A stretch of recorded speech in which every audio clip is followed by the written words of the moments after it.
who, and ways like that where we protect harming people. The people who ahead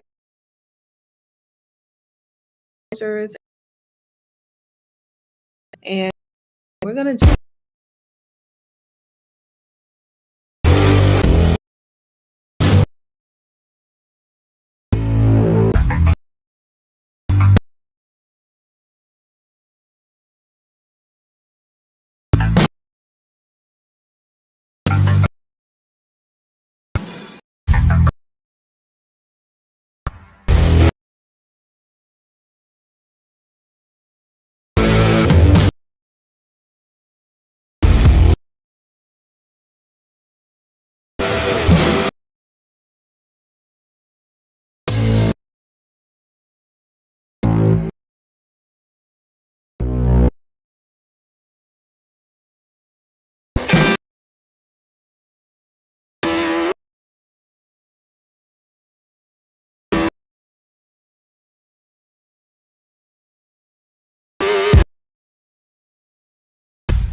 welcome back to Jefferson.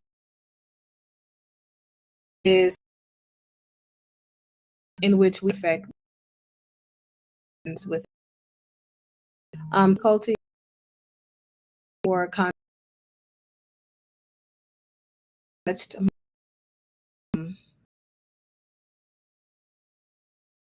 about America.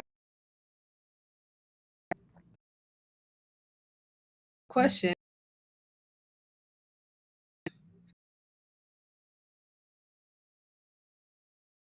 and for parent children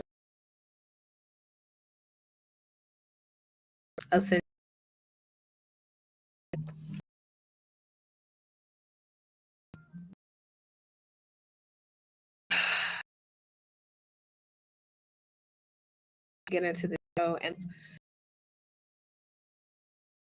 talk some about and then we'll move on to the other one. But a short while after Father's Day 2019, a small child at the tender age of 5 lost his life at the hands of his father. And being a parent can mean so many things. And it can lead to so many emotions, so many states of beings, so many feelings, so many thoughts. Being a parent can be very overwhelming, can be very challenging at times. It could definitely allow you to see parts of you that you never thought were in existence prior to becoming a parent. However, I think that we have to learn how to channel the internal components of us that allow us to say, hey, this really is becoming too much for me. And as a result, I'm overwhelmed, I'm overworked, I'm overspent, right? And because I love my children, because my children are an extension of me. So, not my property, but an extension of me, right? Because I love them and I want the best for them. It's very important that I be my best version of myself, right? And I recalibrate myself and I get myself back to a state of being and a state of functioning that is conducive for the overall maturation and security of self for my child.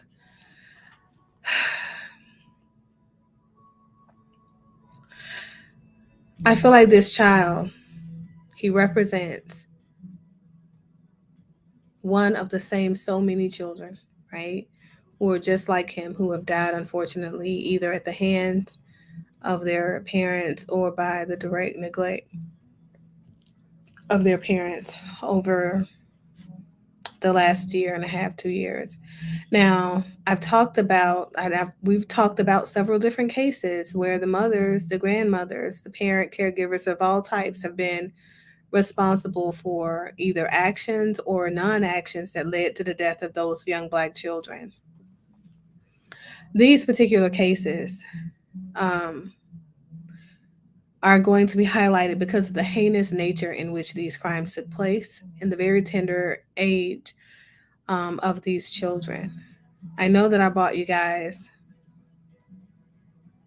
cases before, but I just want you guys to sit through this, and we're going to watch some video content from the sentencing, and we're going to speak to some of the words that are said not only by the judges in these different cases, but also some of the words that are said by the family members in open court, and the way that these cases were um, sentenced. Okay, whenever there is a murder um, of our young Black people and adult Black people at the hands of police officers, I feel like we're really good at gathering ourselves together and organizing, marching in unison, picketing, holding up the signs, hashtag Black Lives Matter, say her name, say his name. But when these things are happening at our hands, in our families, by us, to our young Black babies, our innocent, defenseless children,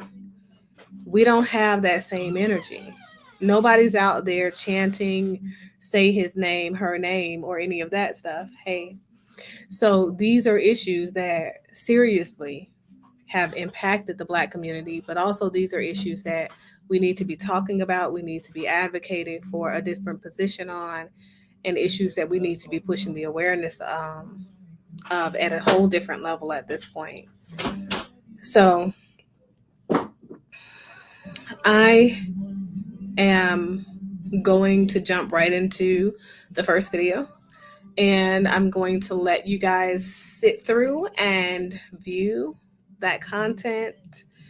Just know that any content that we review on this channel is definitely meant for awareness and educational purposes, but also for elevational purposes, for us to get our levels of understanding to a different place, so that we can not only bring awareness to those things, but shift some behaviors, because we need to sit with what leads to these types of behaviors, and we need to examine how we can remove ourselves from those types of behaviors, right? So that our children have a fair chance at survival in the future. So we're going to jump into this case first, okay? Your Honor. Fine. I did provide to Attorney Jones, just prior to going on the record, a letter from Crime Victim Compensation. CVC covered $5,000 in funeral costs in this particular case, so the state would be seeking that amount in terms of restitution. So noted. Hey, Rush, how are you? When considering the serious nature of this defendant's offenses, this defendant's character, and the need to protect the public, the state is respectfully requesting that the court sentence Mr. Stackhouse to a total of 31 years in the Wisconsin State Prison System, 21 years of initial confinement, followed by 10 years of extended supervision. That would be broken down on each count as follows. On count 1, second-degree reckless homicide, 15 years initial confinement, followed by 6 years of extended supervision. On count 2 and count 3, the state is asking the court to order 3 years of. So I know that we talk about the system not being, created for Black men and not being created for us, and laws aren't created for us and things like that. But when I'm sitting with this and I'm listening to this and I'm thinking about how much time is the maximum, because this is the maximum, by the way. Reckless homicide. This is a capital charge of reckless homicide, right? And typically this is used for family members and children, for our children.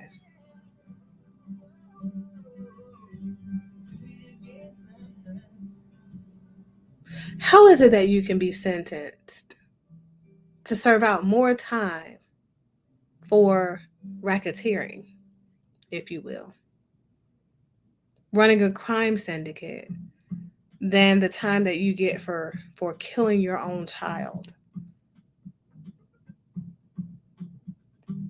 A 5-year-old child. Okay.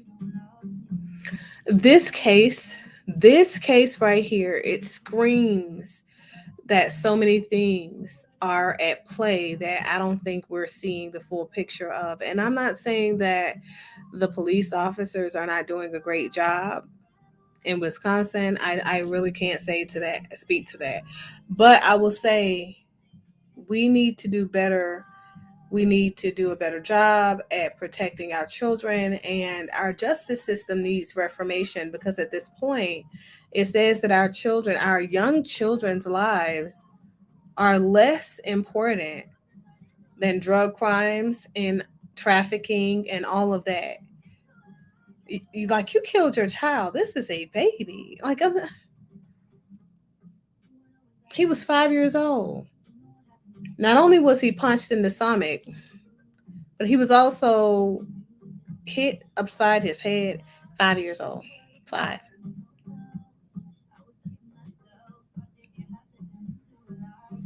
And even though they said for eating the Father's Day cheesecake, it wasn't because of that. It was because according to the father, he was frustrated because the children he had been fighting with his siblings, and he had eaten the cake. Okay. Now, kids sometimes do things that you tell them not to do, but does it mean that you should beat your child to their death? And at 5 years old, you should be beating a 5-year-old child? Like, and he is a grown, big man. There are a couple of things for me with this case that were not adding up. This is the sentencing. The fact that the mother received due notice of the sentencing taking place, and this sentencing was just rendered in these past couple of months. Okay. The fact that she didn't show up for the sentencing tells me something. And then another fact, that this man pled not guilty up until the point that they were going to force his other son, who was also a witness in the house at the same time, to testify. And then he turned over and pled guilty. To me, it screams that something is not right about the mother in this situation. I don't know if it's the fact that she said that she wasn't in the home at the time that that it happened, or what. But for me, it says that to some level, to some degree, we need to have a conversation about levels of accountability for women putting themselves and their children in relationships based off of the people that they are selecting, that are threatening to or haphazardly a part of the process as a hazard for these children's lives and survival of our young Black community, of our future, essentially. So I'm going to continue to play. And just keep in mind, these are the maximum recommendations. These are the recommendations for maximum sentencing. So 15 years is the first one that stands out for me. It's problematic after you've killed your 5-year-old child. So let's just talk about that, because I want you guys to listen to every single count and what the recommendations are, because it's crazy. This man he's eligible to walk in under a lifetime. Let's just listen. Initial confinement and 2 years of extended supervision on each count, and run those consecutive to count one and consecutive to each other.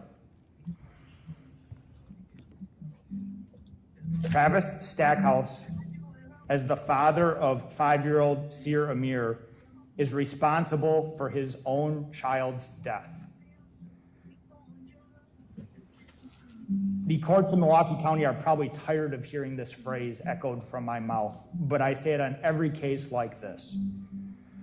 There should be no safer place for a child in our community than in his or her home. But that was not the case for Seer Amir Stackhouse on June 21st of 2019. Okay, a couple of reasons I wanted to play that through so you guys could hear when this happened and where this happened. So everybody was walking around with signs. about George Floyd and this baby's life being taken at the hands of his father was nothing. It was a non-factor. But he's not the only one. Because in Kenosha, Wisconsin, same area as all of this, multiple children during this same 2-year period, while we were all Black Lives Matter, nobody at all organized to advocate for these young babies that were dying at the hands of their Black mothers and fathers. Nobody. Let's continue to listen. Now, why this defendant delivered such a violent and forceful blow to a 5-year-old child in the 5-year-old child's abdomen, we'll never know. There were multiple different accounts given by the defendant on the questioning that was played for Your Honor and for the jury during the trial. He was upset because his children were fighting. He was upset because his children ate his Father's Day cheesecake. He was upset because of his children's behavior. None of those reasons are acceptable in any way, shape, or form for anyone to use violence on a child, let alone this level of violence that ruptured this child's stomach, that ruptured this child's adrenal gland. Perhaps one of the more powerful parts of the trial is when each of the 2 expert witnesses testified about the suffering and pain that Sierra Mir would have endured after this fateful blow was inflicted. This was a painful death for this child. This was not a death that went in a matter of seconds or minutes after a gunshot. This is a death where this child suffered on a couch with the person who biologically is supposed to protect him, supposed to keep him safe, supposed to seek medical care for him when he's suffering, knowing that he inflicted that blow and not fulfilling any of those parental obligations to that child, and instead choosing to go out to a bar and ingest more alcohol.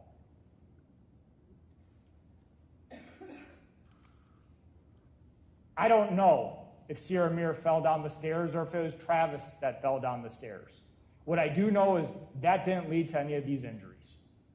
The jury would have known that and did know that by the testimony of the experts, and I believe even Mr. Stackhouse knew it by the time we got to the close of the state's case.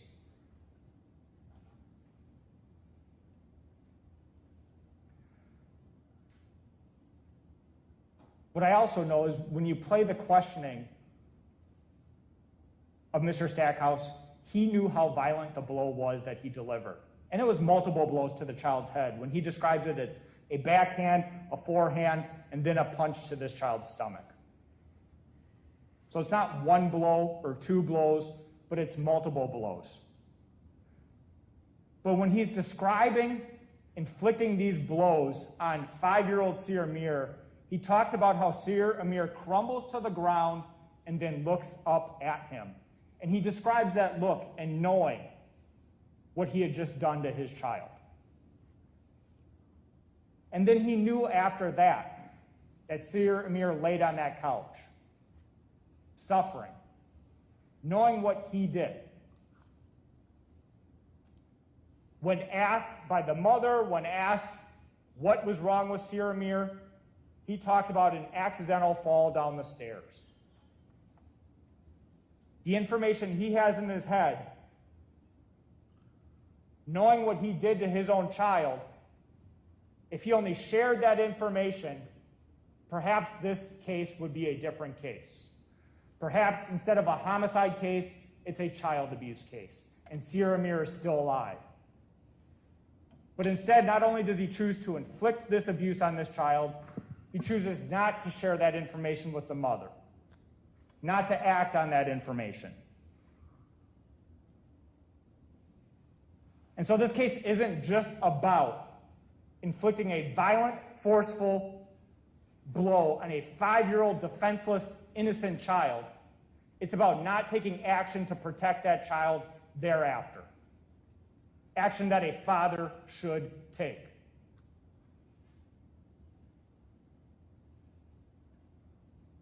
Wisconsin statute section 973.015 says that whenever a case involves a parent inflicting harm on their child, that the courts need to view that as an aggravating factor. Each one of these charges involves this defendant, the father of Sierra Mir, inflicting harm and then not taking action when he is the father of the victim. It's an aggravating factor on each count.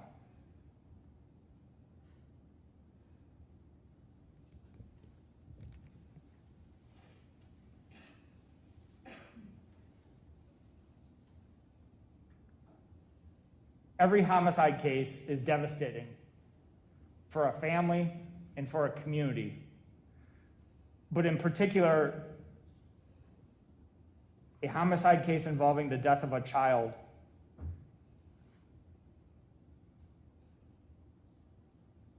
involves a harm that we don't really know, because we don't know what Sierra Amir would have been to this community. We don't know who he would have grown up to be, what type of job he would have had, what he would have contributed to society as a whole. He has lost that opportunity. He has lost the potential of his future. He's lost the potential to grow up, to go to school, to participate in sports, to go to college.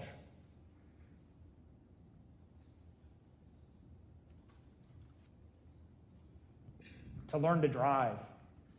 I can think of countless opportunities that this child has lost. And for what? To this day, we don't know. If it's kids fighting, then how ironic is it that to punish children for fighting, we have an act of ultimate violence inflicted on the children? What lesson was handed down that day if this was about fighting or behavior or a cheesecake? I don't know what it was about.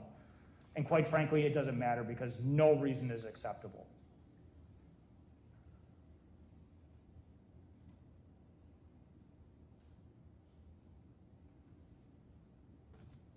When I look at the defendant's character, there are positives and there are negatives. He does have a prior record. He has a conviction for third-degree sexual assault. That is from 2012. He was given probation on that conviction. It's out of Kenosha County. And by the CCAP records, it appears that he was never revoked, that he completed his term of probation. That is his only other criminal conviction outside of these. I think it's a positive that Mr. Stackhouse was cooperative with law enforcement. I think it was positive that he chose to speak with law enforcement. I can't give him credit for any of that. How do you guys feel about the fact that the mother in this particular case selected this man knowing that he had a previous sexual assault charge,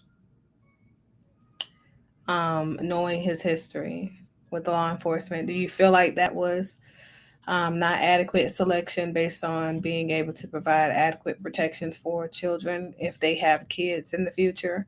Or do you think that she just happened to select the wrong person and be with the wrong type of person who just happened to step out of character on this particular day and lost it and harmed their child? Like, what do you think is going on here that led to this child even being at risk? Sometimes we can't control what happens longitudinally, right? Sometimes we don't have any control over what our kids are going to be exposed to. But I do believe that there are some basic things that we are responsible for when it comes to us vetting a partner that we can potentially raise children with, and talking about how it is that we have some practices or ideals around parenting that align with one another so that we can make sure that if we do have kids that we're doing the best thing that we can to provide an environment that they can grow emotionally and cognitively and feel safe in. There were several things that the prosecutor in this particular case mentioned that stand out to me, especially the fact that he talked about children should be, at home, right? If they're supposed to be protected anywhere, at least at home, children should feel safe, secure, and know that the people there are looking out for their well-being and definitely wouldn't hurt them. The fact that we have parents out here who feel like it's okay for them to hit their children any and everywhere, right? I feel like, I'm a person who does not divest from corporal punishment, but I definitely believe in accurate punishment of your children. So that means that I I've never beaten my child. My child is an extension of me. To harm my child would be as if I were going to harm myself. And I think that you have to ask yourself some very tough questions when these kinds of things happen, right? And this is a detriment not only to this young man's family and not only to that side of things, right? Because he's the abuser, but to the family of the woman who chose him, to everybody that were friends to them, because sometimes we feel like we really know people and we feel like those people are going to do the things that protect and provide for their children, and they can do that better than anybody. We've aired cases on this channel where we talked about how CPS can take and remove a child, and the child ends up dead. And in situations where moms are trying their best to provide the best life possible for them. We've aired cases on this particular show where we've talked about the insurmountable amount of single mothers out there and what that looks like, the impact on our nation, the impact on the overall perception of culture and what subculture in Black America looks like. We've talked about all types of cases, and to me, what this proves is that even in a two-parent home, our children are as much at risk, if not more, than not. I talk about the importance of psychosocial conditioning of children, right? Their psychosocial conditioning is definitely important, but also their physical safety and physical conditioning is very important as well. And parents have the overarching responsibility to making sure that these things are congruent for their children. So let's talk about the purpose of sentencing, right? Because right now we're listening to the prosecutor render their last commentary for sentencing, right?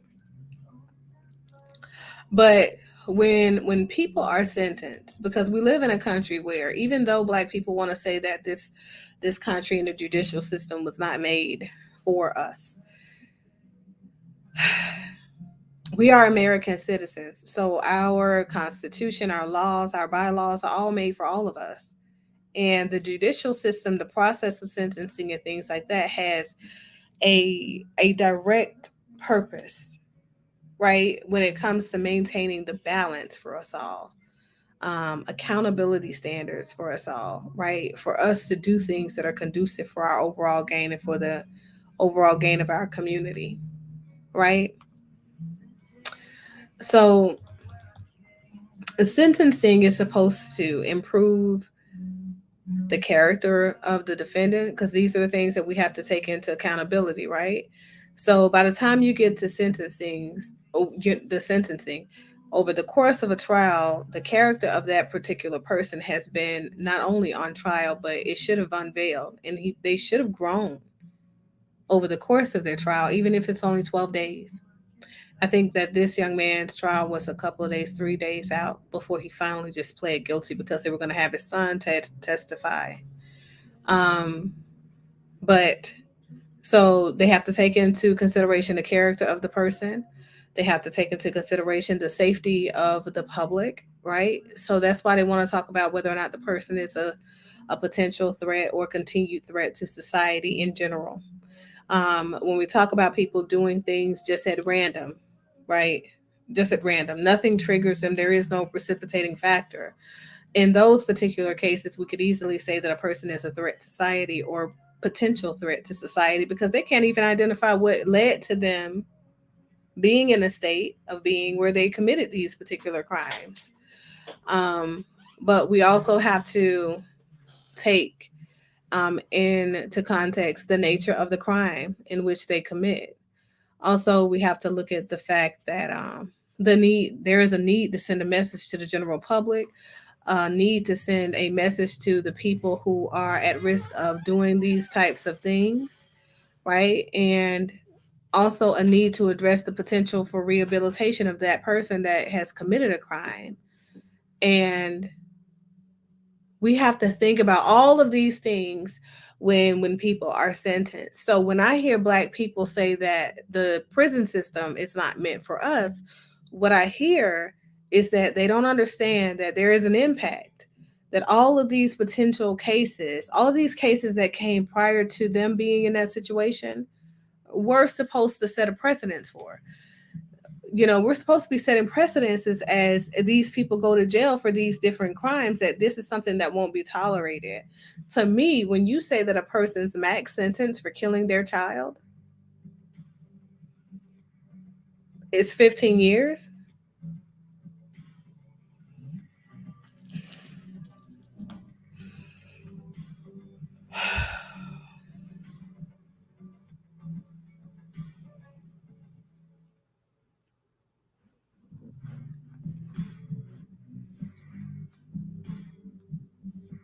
let's continue to listen. That he ultimately admitted what he did to law enforcement when confronted with the evidence. I think it's a positive that Mr. Stackhouse entered pleas in this case. Though I would note, it wasn't just at the 11th hour, it was about 11:45 at the trial in terms of when he entered his pleas. The state had essentially put in its entire case.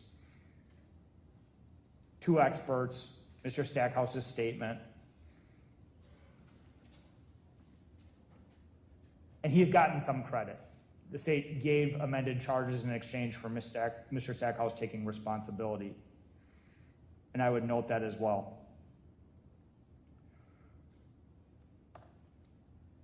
Your Honor, with regards to protection of the public,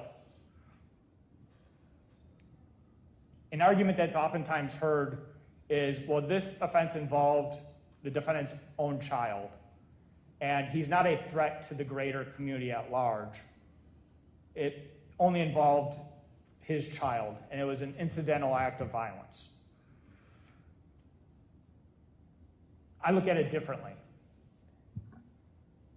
If you can exact this level of violence on a person that you love, on a 5-year-old child, on a vulnerable child, on a defenseless child, then what level of violence could you impose on another person who you don't share those same connections to? For that reason, I see Mr. Stackhouse as a danger to the community and a danger to the public. This is a case for which there needs to be specific deterrence and punishment.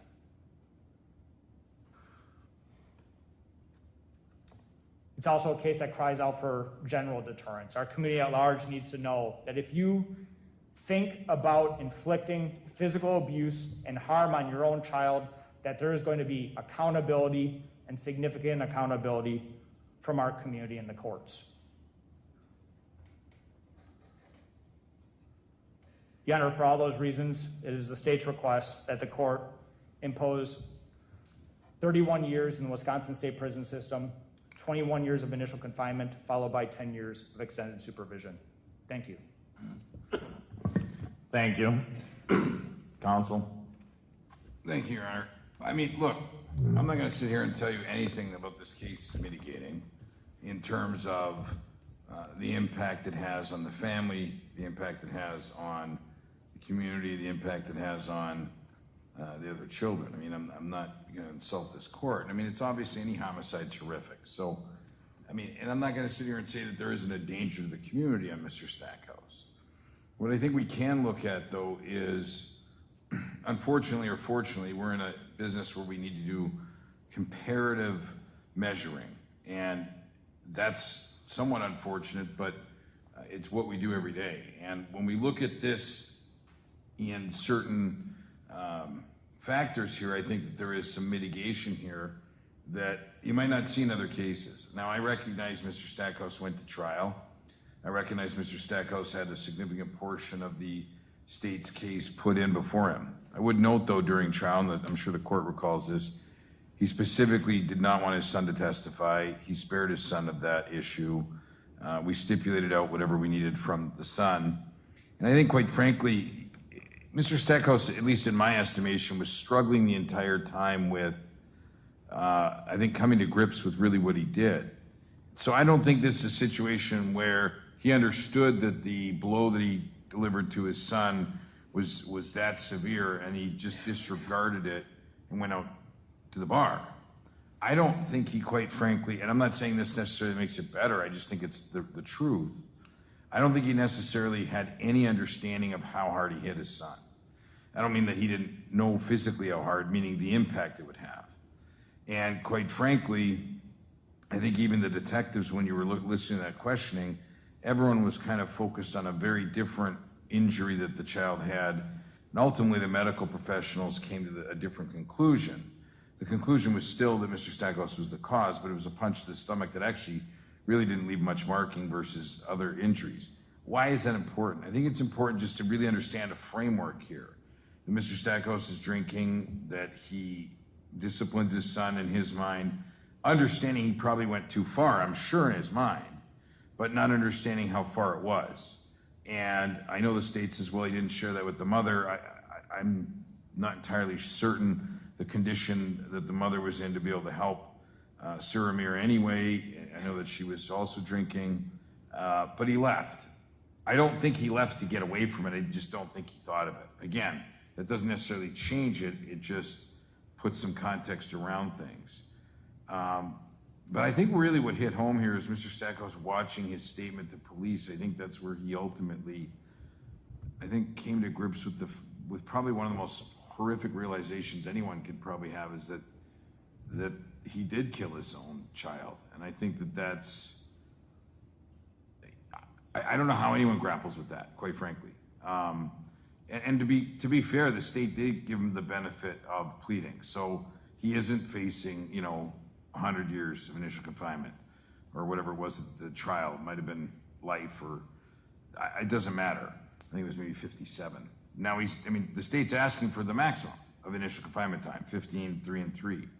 I don't think that's quite warranted here. I'm not saying something far off of that's warranted. I'm not going to insult this court and say, give him 3 years and let him go. But I think somewhere in the range of maybe 12 to 15 of initial confinement total. Whether you want to put that on the first count and then run the other two concurrent, isn't much of a deviation from the state here. The extended supervision time, I think, is important too. He's 31 years old, right? So if he gets locked up for 15 years, he's now at 46 years old, and then another 10 years, he's 56 years old. He's past any sort of likely child rearing years, but also I think he's past maybe some issues he has with alcohol, which I don't know that to be a fact, but it certainly screams of that in this case. There's nothing that we can say or do to bring back his son, and I know Mr. Stackhouse is extraordinarily remorseful around the circumstances of this case. I don't know what more there is to say other than, legally speaking, he has 739 days credit, 2 years. He was arrested on June 22nd of 2019, and we're 2 years and 7 days after that. This is a difficult one because ultimately there's no answer for this, right? Like, it doesn't matter what the court does. Nothing changes here, and nothing makes this any less egregious. So at the end of the day, I think when we're doing our comparison of other cases and what we see come through these courtrooms, my recommendation somewhere in the 12 to 15 range, I think, is appropriate given the charges he pled to. Thank you. Does your client want to make a statement? Do you want to say anything? Travis? He's indicating no, Your Honor.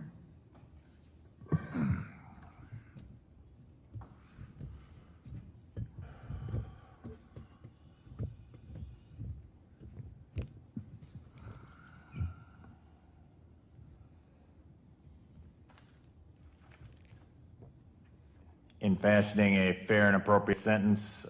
In this case, I'm looking at the gravity of the offense, the defendant's character, the need to protect the public, along with things like punishment, deterrence, rehabilitation. It's hard to know exactly where to start in a case like this because the behavior here is so atrocious. You know, Mr. Torbenson referenced this basically in Milwaukee County now, basically in the city of Milwaukee. Everybody shrugs their shoulders at homicides. No one cares. Last year we had 200 homicides, no one cares. 100 reckless driving homicides, no one cares. But occasionally people actually care about child homicides because they're so awful and so heinous and so just gut-wrenching that occasionally the community, the people in Milwaukee County and others actually care about homicides when children are killed. And this is a terrible, terrible situation. Mr. Stackhouse, everything that the state said is correct. I don't care if the child was being punched because he was misbehaving, because he was fighting, or God forbid, because he ate a piece of cheesecake that was yours on Father's Day. This is abhorrent behavior. You don't think it's interesting how he didn't have anything to say? Like, you guys Obviously, haven't this thought case about went to that? trial. The defendant did eventually plead guilty. I was going to say it was sort of the 11th hour and 59th minute because the state was mostly done with their case. We'd probably been in trial about 3 days, but the defendant did eventually plead guilty. So he deserves credit for pleading guilty. He deserves credit for belatedly accepting responsibility.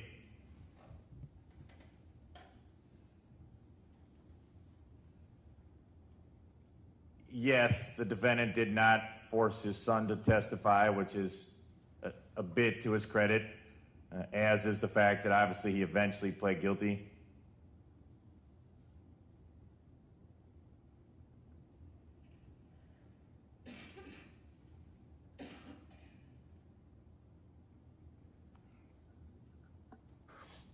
But Mr. Stackhouse, the average person that hears about this case can't understand how you would beat or punch any living human being as badly as you did in this case, let alone your own child. How you can live with yourself ever for a day, I don't understand. Because Mr. Torbenson's correct. If we can't in this community, and we can't trust parents to protect their own children, we are so far gone, I don't even know what to say.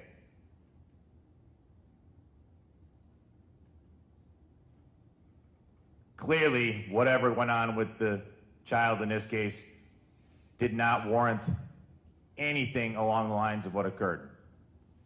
Kids fight, 5-year-olds, 6-year-olds, 10-year-olds, they fight with each other. It's like, you know, today's June 29th, tomorrow's June 30th, sun rises in the east, children fight with each other. You obviously knew that because you had 5 children, all young. Parents get frustrated. Obviously, every parent gets frustrated.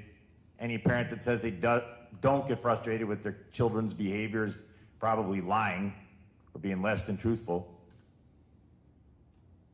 But Mr. Stackhouse, this behavior is so far across the line that obviously it warrants prison, and it warrants a lengthy prison term. Because Mr. Torbenson's correct. The community in Milwaukee County, the citizens of Milwaukee County need to wake up to the tragedy and devastation that's being wrought all over this community every day.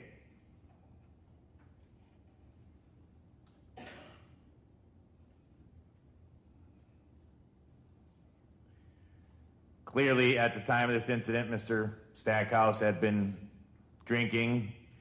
I agree with, defense counsel. I don't think the defendant knew exactly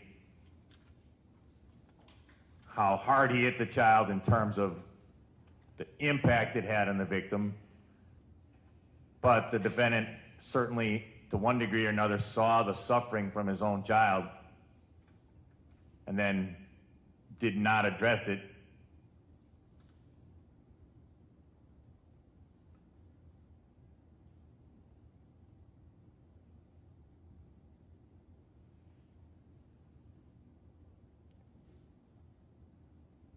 the state addressed the defendant and whether he's a danger to the public. I mean, yes, he's obviously a danger to the public. He's a danger to other children. Is Mr. Stackhouse likely to go out if he was released in 2 years, let's say, which he won't be, but if he was released in 2 years, is he likely to go commit an armed robbery? Probably not. No, because he has one prior. It's a significant prior from about 10 years ago, but he's been otherwise law-abiding, was raising his children, was basically staying out of trouble before this incident 2 years ago.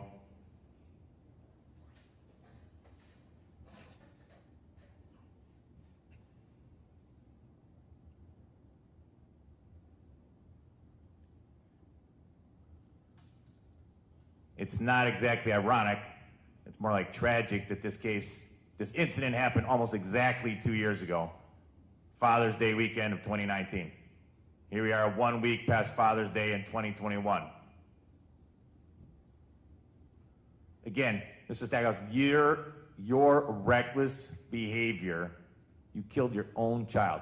How you can live with that, I don't know.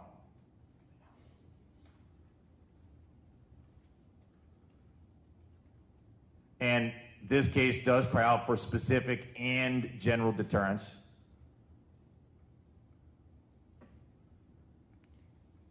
Defense counsel is correct. Have I seen worse cases? Yes. Have I seen worse defendants? Yes. I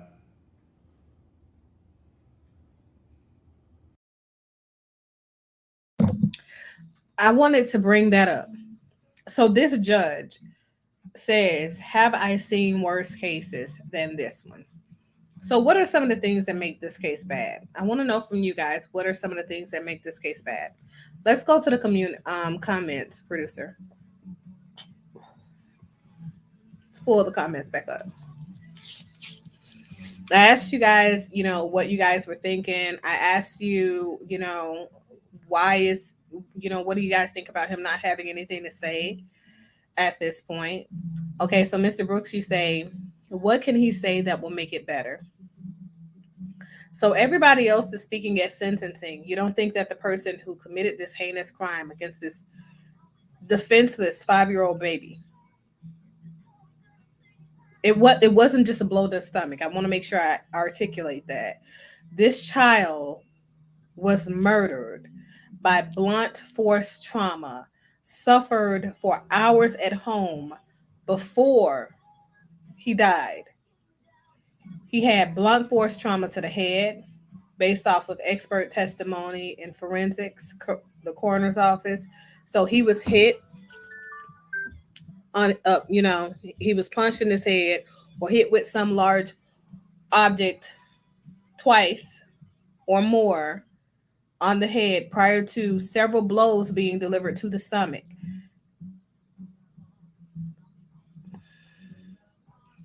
I think there has been at least one instance where I have had my son come and say hi to you guys. My son, my baby, he just turned 6.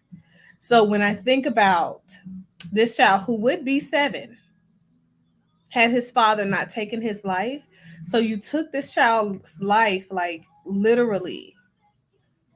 This is Father's Day weekend. It's supposed to be about you, celebrating you as a father, being that person who is protecting your family, who's providing, molding, shaping, cultivating this young life. That is our future. What he could have said, he could have given us an explanation as to what happened. Personally, I have my own feelings about, after I've looked at all of the details and all of the testimony and stuff like that, I really think the mother was actually there, because there is no way that this man would have pled not guilty, went to trial, Because I don't want to vilify this man. I don't want to vilify anything because we really don't know what happened. I feel like these young babies, they know what happened because they were there. He had siblings that was there. Okay. The mother not showing up for the sentencing of the person who not only is accused, but is responsible clearly for the murder of her child. To me, that right there says all levels of wrong. We as a Black community, we show up. We come together, we band together, we grab other people to go out there and march with us, and we put up signs that say Black Lives Matter when a police officer is responsible for killing a grown-ass Black man who resists arrest. This is what we do.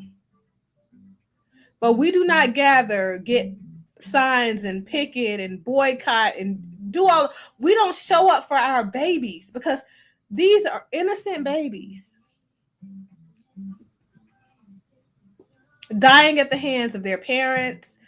It's not just this child. I'm going to show you guys another sentencing video. These are both of these cases, both of these sentencings happened in the last 3 months. And they're both Black children. And they are only a small indentation on all of the Black children that have been killed at the hands of their parents, caregivers in our community. Even larger, just random people killing our young Black boys that look like us. But we're not advocating for awareness. We don't march. We don't gather together. We don't say justice for. We don't do these things. There is no worldwide news for all of these cases of these young kids. Like I counted over 300 in the last 4 years. What's wrong with us?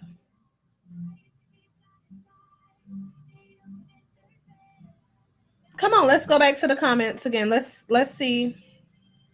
I want to know. You said the judge going a little far. He was drunk and reacted a little drunk, too much alcohol, too much anger. Actually, no, he was not drunk at the time that this happened. He was sober. And after he did it, he went to a bar and got drunk.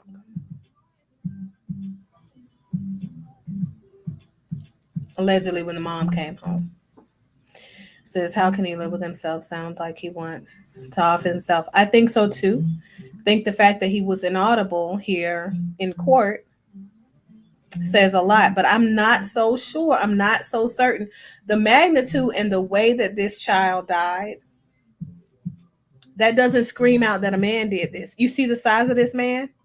Do you think that he would have to hit the child head, take 2, 3, 4 blows to the head, and then 2, 3, 4 blows to the stomach to kill a child?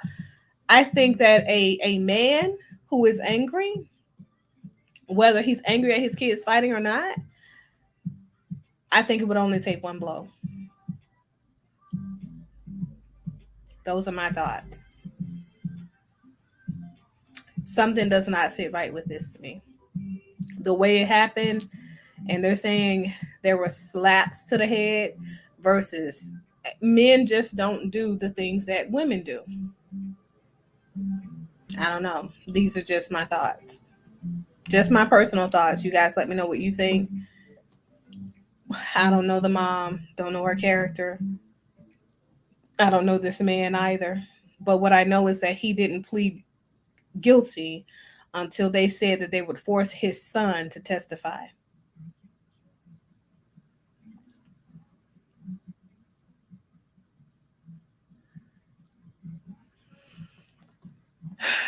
So it's a lot of ways that I can look at this, and I don't know. So it says there are so many what? Black women with kids that do care about them. They allow their babies to die in so many ways. You mean don't care about them? I agree. I said the same thing. And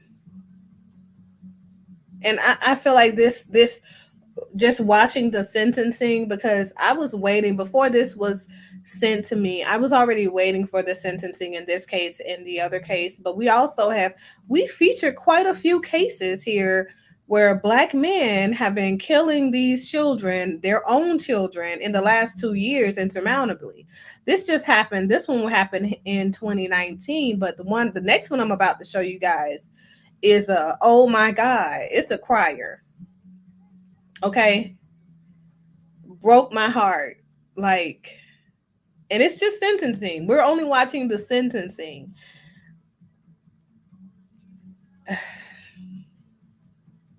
Let's finish watching this one. Is Mr. Stackhouse a monster? No. Now, someone that sees in the newspaper or on TV, you beat your child because he ate your cheesecake, allegedly, or because you got in a fight, they think you're a monster, Mr. Stackhouse.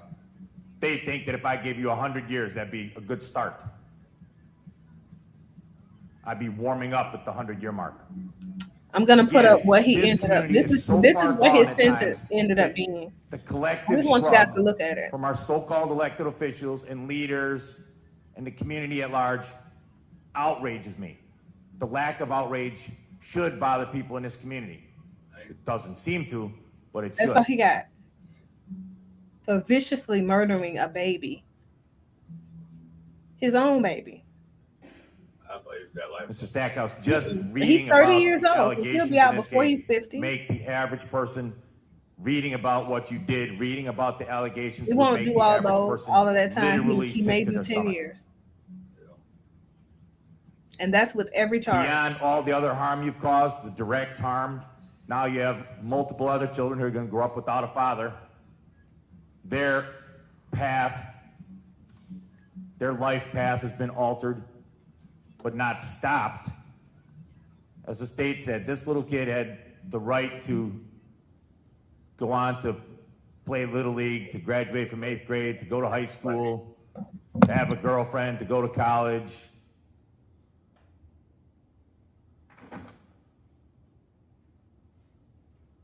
And as we sit here today, he's been buried, not with us for 2 years. He should be sitting here today as a 7-year-old. What you did, Mr. Stackhouse, was obviously not intentional. If it's intentional, life without parole would, yes, be the sentence and would be a good start. It was reckless, but it was very reckless. In terms of sentencing, the state was very, very reasonable in allowing this case to be amended from first-degree reckless homicide to the charges the defendant ultimately pled to, taking potentially about 20 years, decades of prison time off the table.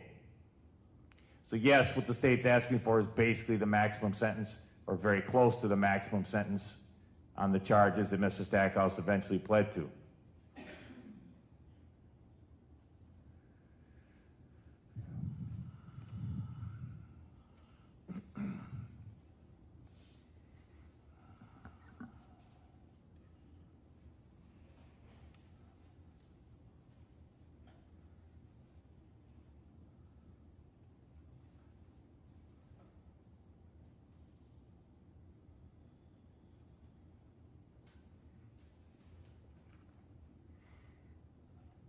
And I don't know exactly how Mr. Stackhouse feels about this. I mean, I think at some level he's remorseful.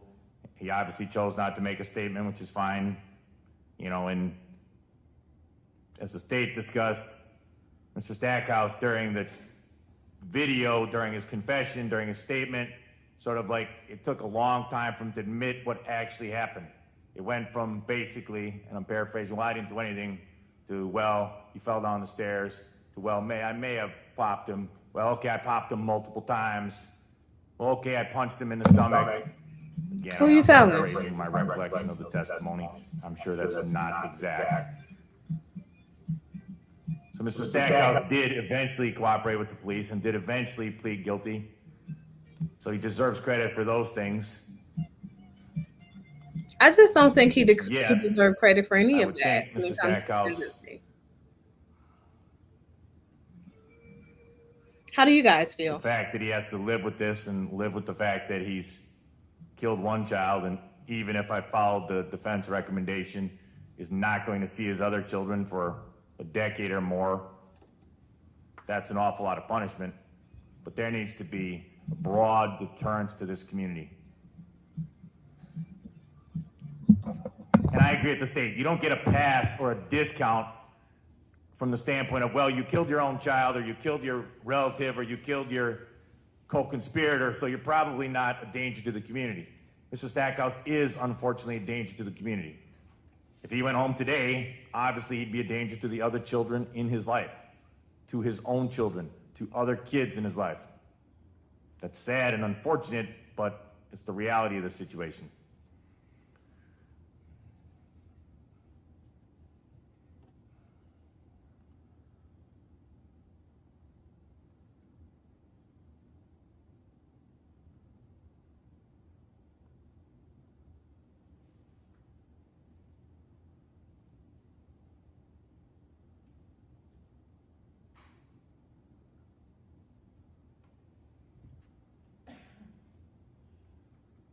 So the producer and I were having a conversation about this in more in depth because I don't know how many of you followed this story, but this is the story that made national headlines because of the fact that the father said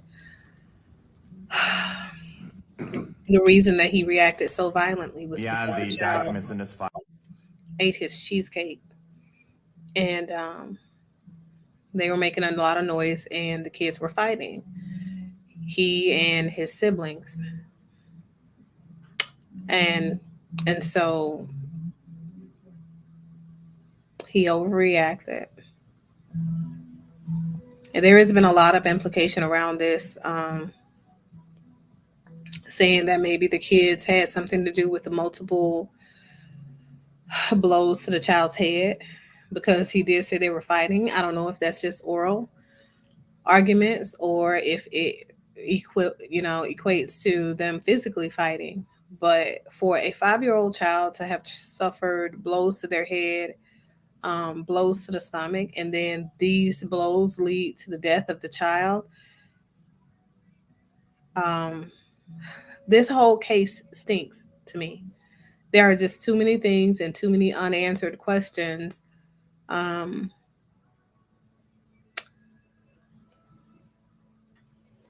don't know. It's a lot. And there are certain things I just don't even want to say, or I don't want to travel down that road or that train of thought, right? But these kids who were there in the home during the time, during that hour or so prior to this child dying, they're the only people who know truly what happened and maybe the magnitude of what happened to this baby. And it just saddens my heart. It breaks my heart just to know that this happened to a child, and there is no way for us to bring a baby back at all, right? And in this next case, it's even worse. But what do we do with this? How can we take this experience and learn from it, grow from it, be better as people, as a culture? Because this child is one in a million other kids who are being assaulted every single day by their parents. I'm not going to call it child abuse anymore because I don't really know if this child was assaulted and killed by his parent. I'm just going to call that thing a thing, or if it was the children. But either way, it has to do with poor parenting.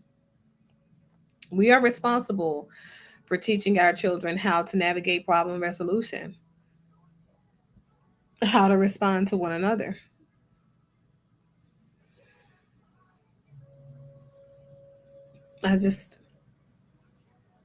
It's just so many levels of wrong here. So, gonna let you guys finish up listening to this one, and then we're gonna jump right into the next one in the interest of time. Which I reviewed and obviously presided over the 2 or 3 days worth of trial. There was one letter submitted on behalf of the defense from the victim's aunt. And she says, we believe that he, the defendant, he has taken the first step in accepting responsibility for this tragic event. The loss of his son and the forever reminder that he's responsible for the death of his own son can never be explained or forgotten. We acknowledge that this will forever be a heartbreaking narrative in the life of our family. That's certainly true. It's also an understatement. Losing a child is always a heartbreaking narrative.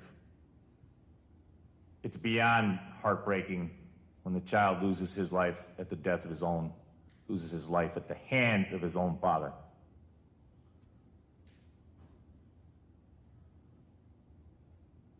And Mr. Stackhouse, the trial bore out, the testimony bore out that your son obviously, clearly did not die instantly, clearly was in pain, clearly had internal injuries of one degree or another, was in pain as you sat there and did nothing. Maybe telling mom would have done nothing in this case. I don't know. But you didn't take Exactly. corrective action. That's the thing. I don't feel The state's like correct. Someone who would do this to their own the child, mom that's didn't show aggravating, up. literally and figuratively.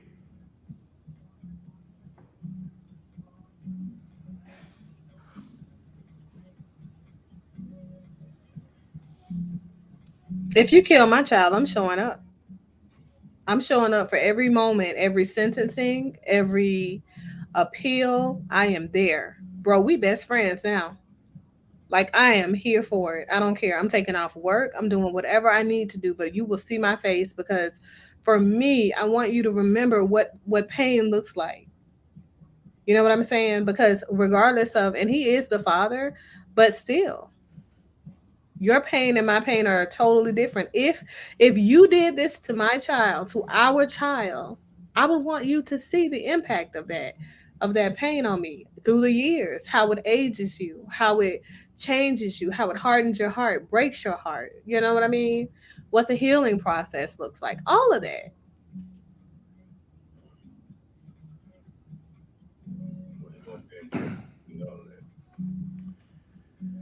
Ultimately, looking at the facts and factors in this case, all the relevant legal factors, I'm sentencing Mr. Stackhouse as follows. On count one, I'm ordering him to serve 15 years of initial confinement and 6 years of extended supervision. That's the maximum in custody, upfront time on a second-degree reckless homicide. It's absolutely, totally, completely warranted in this case. On count two, I'm sentencing the defendant, and count one, by the way, is consecutive to count two, consecutive to count three.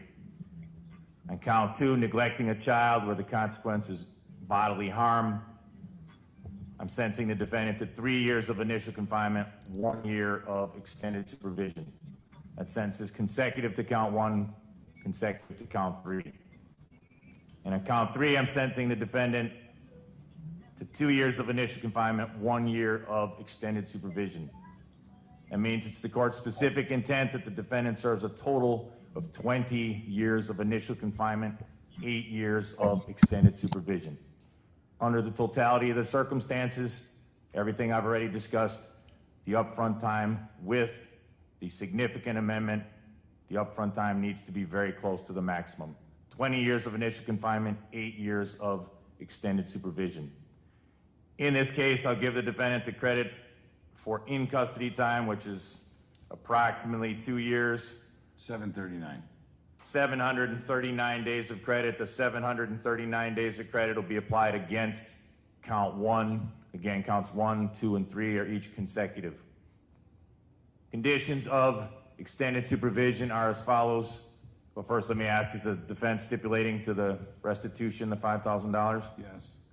All right, I'll order the restitution in the amount of $5,000.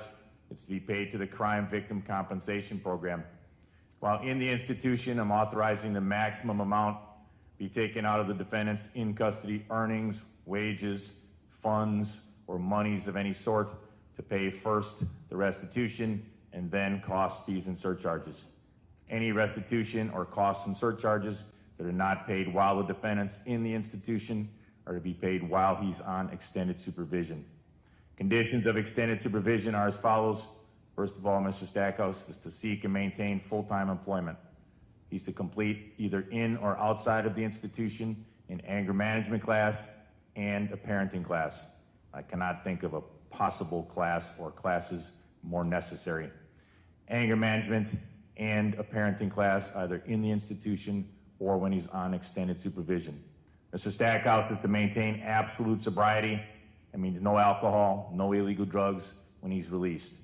I want the DOC to perform random drug tests on Mr. Stackhouse while he's on extended supervision.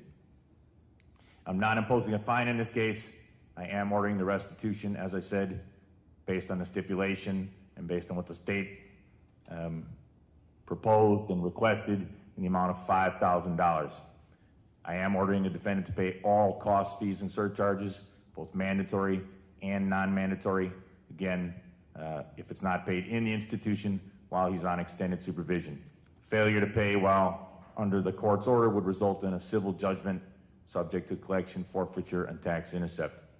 Due to the nature of these offenses and my own personal determination, the defendant is not eligible for the challenge incarceration program, not eligible for the substance abuse program.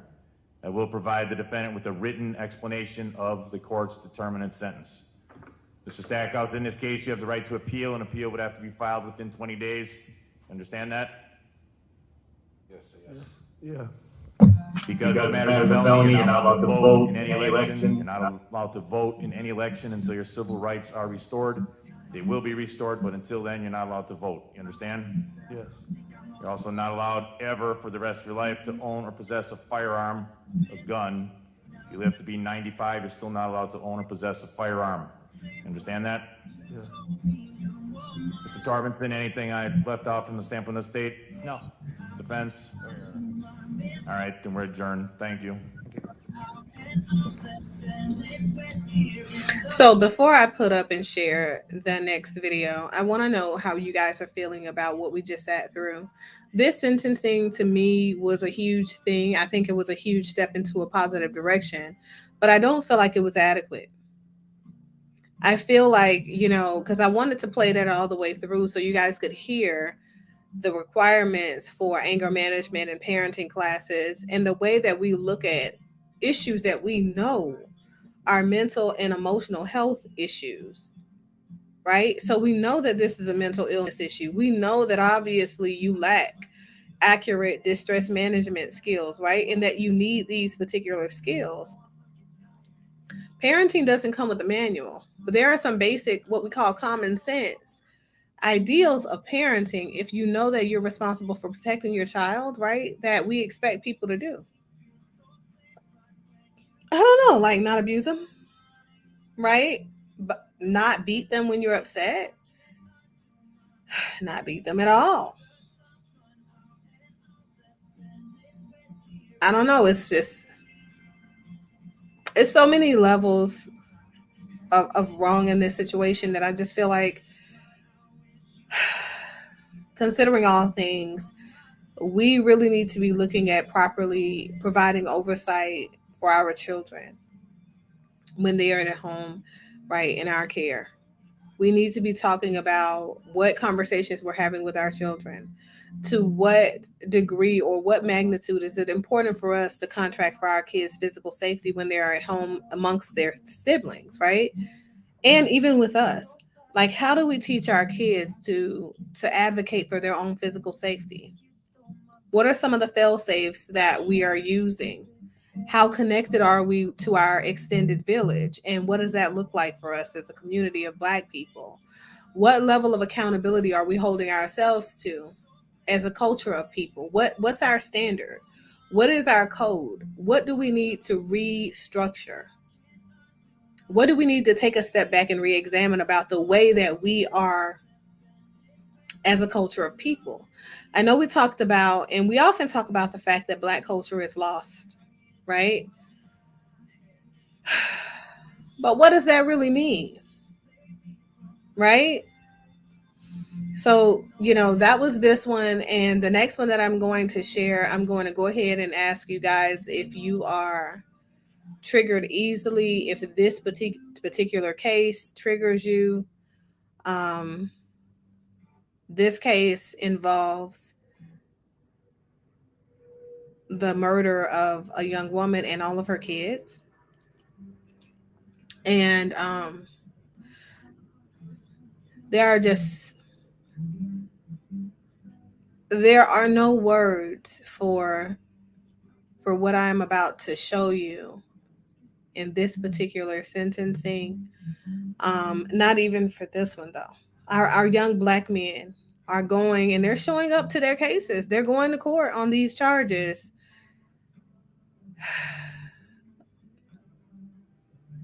But the level of affect shown, remorse shown for the heinous nature of these crimes, to me is ridiculous.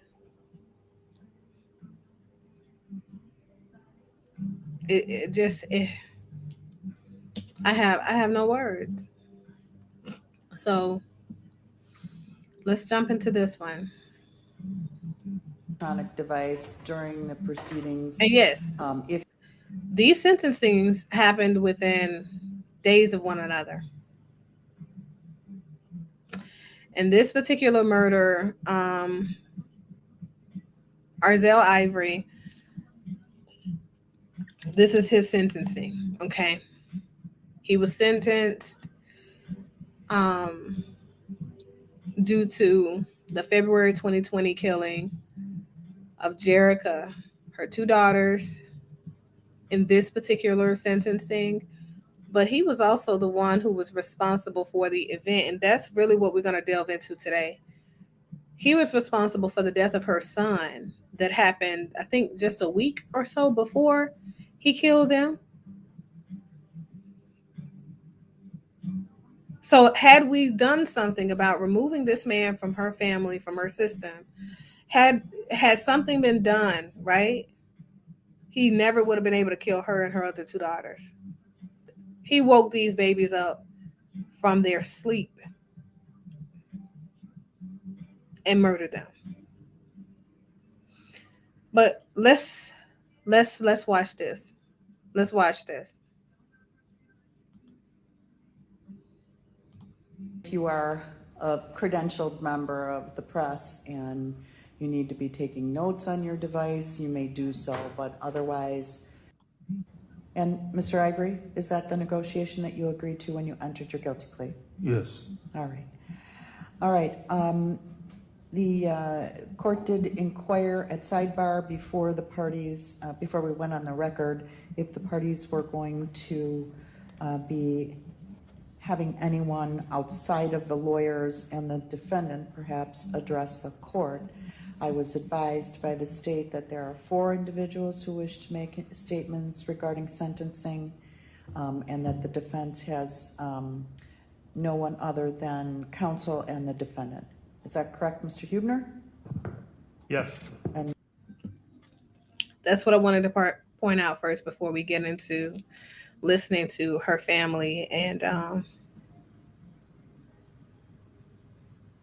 friends. This is really, really sad, you guys. Like, hearing their thoughts and reflections at this point. Her brother broke my heart. Like, God, it's just so terrible. But so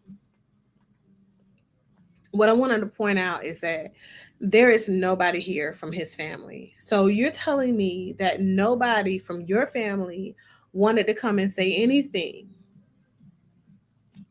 any words to you after you have killed you killed your own, this is your family. Like, you know what I mean? You got people out here, and I hate to make that comparison, but from white families who show up to court and say, oh, we are so sorry that our son did this to your family, blah, blah, blah. Random people, okay?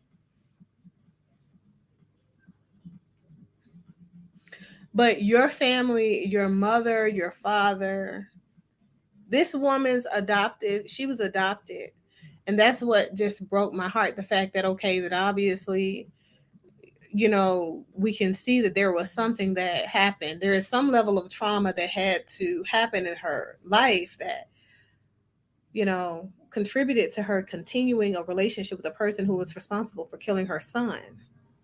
They literally had just buried her son. And so you continue, you keep him in your house. What does that say? Right? But so there is nobody on his part that wanted to say anything at sentencing. And for the person who sent this to me, no, both of these are in Wisconsin. I selected these two specifically because these are cases that happen right around the same area and the same time frame as George Floyd and all of that. But nobody was holding up signs and marching, and there were no shouts for the injustices that are happening to these young Black children at the hands of Black and brown people. But we can talk about a police officer killing a Black man, but nobody wants to talk about these young Black babies. We're talking about 3 babies here and a mother who was murdered by this man. Previous case, 1 child murdered, the other children exposed to the murder of their little brother. 5-year-old. It's the ages of these children for me. It is the magnitude in which these crimes are committed to me.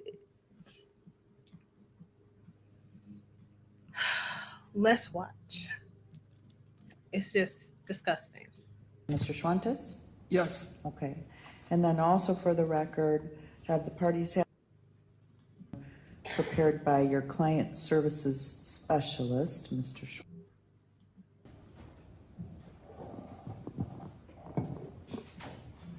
Okay, so this is the first person.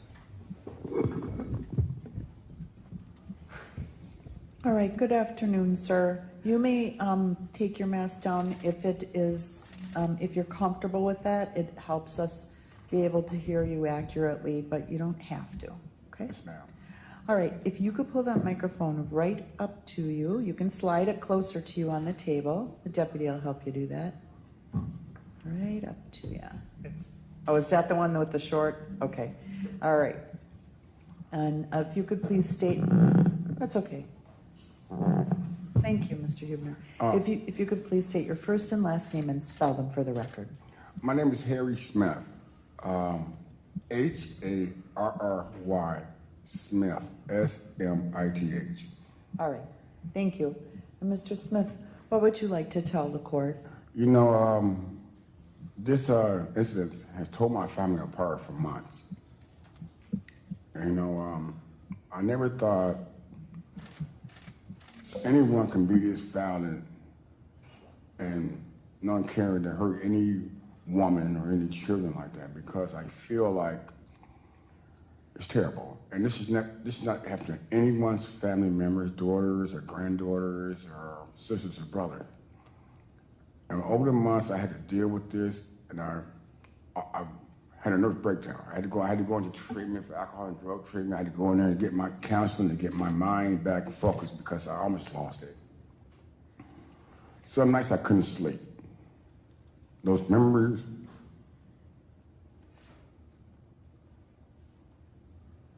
hurt so bad. You know, me and my kids' mother, we did the best we could for our kids. We weren't perfect. We made mistakes, and we can admit that. And we dealing with this every day, you know, man. And when those holidays come, like Christmas, birthdays, because today is my daughter's birthday. She's 27 years old today. And I remember holding my little girl in my arms, giving her first bottle, changing her first diaper. You know, just devastating to me and my family. Some nights I couldn't sleep. It's like I hear these voices in my mind, my dreams. But you know something? I pray. I can't forgive God. The Bible says you forgive, but it's hard sometimes. And I pray every day to help me and my family. And I feel this individual right here, the Avery guy, he should never be allowed to ever, as I said, in the world again. I mean, he should be locked up forever. He should never get out because I feel he's a danger to society. And if he does this to my family, who knows who he does to somebody else. He probably will, he probably won't. Who knows, okay? And my daughters are here. My mom, my uncle, my sister, and it has devastated us over the months. You know, when Christmas came up last year and she was not there, when she was not at these Halloween parties, I remember kids wearing costumes, and it was just too unbearable for me. Too unbearable for me, you know, and that's all I have to say right now, ma'am. Thank you. Thank you. Thank you for your comments, sir. Thank you. And that was the real father, by the way. Okay. Now we're going to hear from the adoptive family.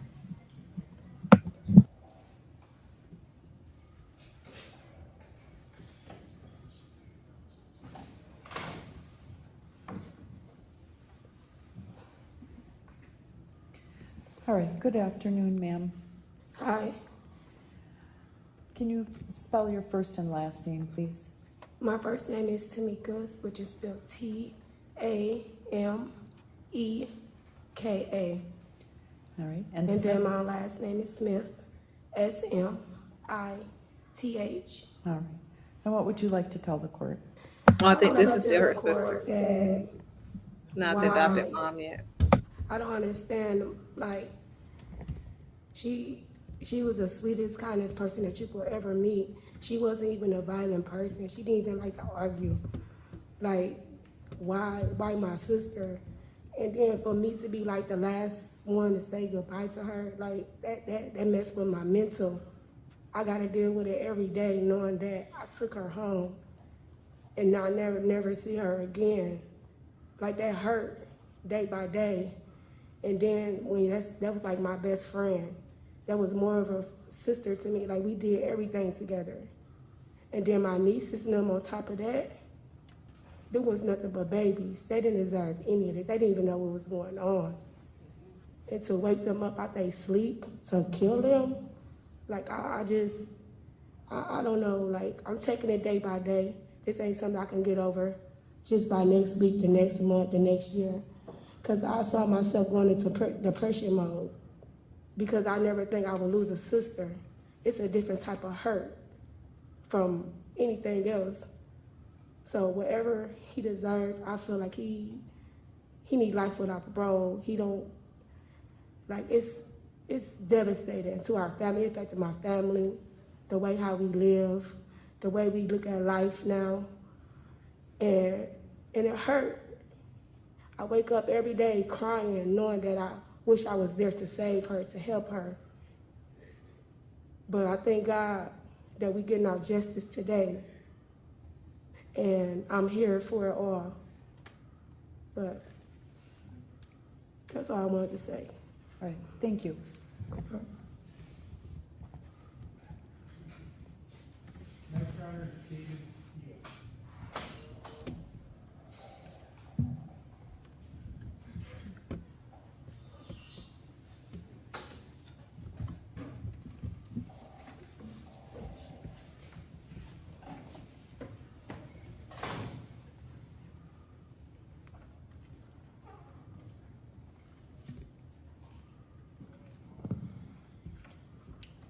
All right. Good afternoon, sir.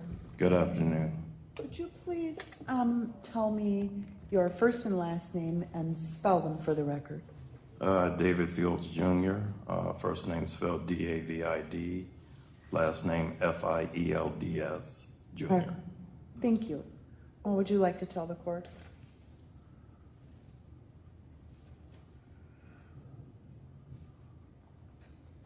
Like you guys I knew it was discussed going to be sad, something when he angry. took. You knew it was going to be something when he took that long pause. You already knew it was going to be something. You already knew that this was going to be impactful. But what I want to tell you guys is that for the person who originally had sent me this, I want you to know that although you thought that this judge, because the idea was that this judge was racist and cutting her brother off when he was giving his, thoughts and reflections and stuff before sentencing, she didn't cut him off, and she apologized, even in doing it. But she didn't prevent him from sharing his full on picture, his full on story. She was silencing the people in the gallery, because what you guys can't hear is all of the noise that's going on inside of the courthouse. So in the outside of the courtroom, where people were waiting on the outside, they have the sound system of the court playing out there in the hall, basically. And people were cheering and chanting. And I mean, when he started speaking, it's powerful, it's very impactful, but a lot of people were applauding his speech.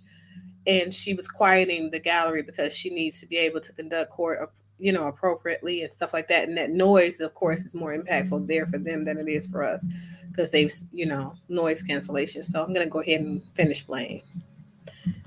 Confused and just plain furious about being here today. My sisters, my nephew, were all taken away by a cowardly, evil monster with no regards for human life. You and you alone made the decision to end the lives of Baby Z, Kamaria, Zanaya, and Jerica. I said Baby Z because even my sister knew you had negligence in his death, and she was not going to ever forgive you for this. Is this why you said you brought them into this world and you take them out? How dare you be a callous, cold, and evil person to do this? You will reap what you sow in prison, I'm sure of that. Prison does not forgive like things like you. You have to watch your back every second, every minute, every hour of every day for the rest of your life. Evil is being sentenced here today, and that evil is you. I will not be able to see my sister flourish as a loving mother, as my little sister. I will not get to see my nieces grow into beautiful young women they could have been, or my nephew, the handsome young man he could have been. You have taken away from us forever for what I cannot, and I will not forgive you.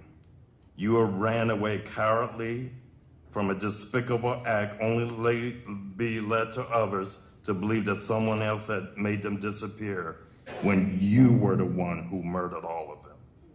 You deserve the death penalty. But because Wisconsin does not have that, I'm asking Judge Excuse me, sir, I'm going to ask you to stop just for pause for a moment.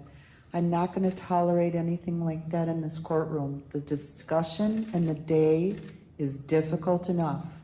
So please refrain from applause or calling out. This is not a television show. This is not reality TV. This is reality, and this is a courtroom, and I would expect everyone to treat the proceedings with the gravity and respect that they deserve. And my apologies for interrupting you, sir, but I can't have applauding and calling out in my gallery. I'm so sorry. Please continue.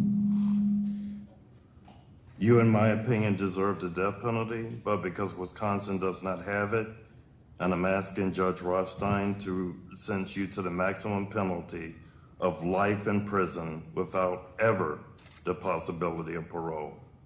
This is the least course that should be given to you, and at least what is deserved for even a slight justice of the murder of my sister, my nieces, and my nephew. My little sister was a bright light to shine every time she smiled or called me weird, because that is the love she had for me for saying that. My nieces called me Uncle David and hugged me and laughed at the things I said. I always liked to hear them laugh or the banter they had with each other, as sisters often do. I never got to know Baby Z in that way because his voice was stolen from him before he could say Uncle David. I can't hear my sister's voice anymore. And I can't hear my niece's laugh anymore. And it rips me up inside and tears my heart to shreds to know this will never be again. You see, evil, you have done this, but you have not won or conquered anything.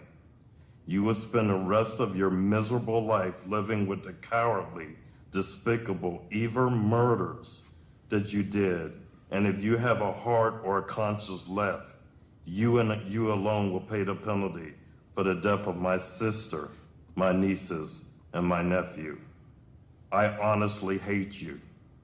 And I do hope that one day the rage, the hate, the feeling of the harm I want to inflict of you will go away. But today is not that day. Judge Rothstein, evil needs to be sentenced to life in prison without the possibility of parole today. Thank you. Thank you, sir. Lastly, Valerie Spinner Banks.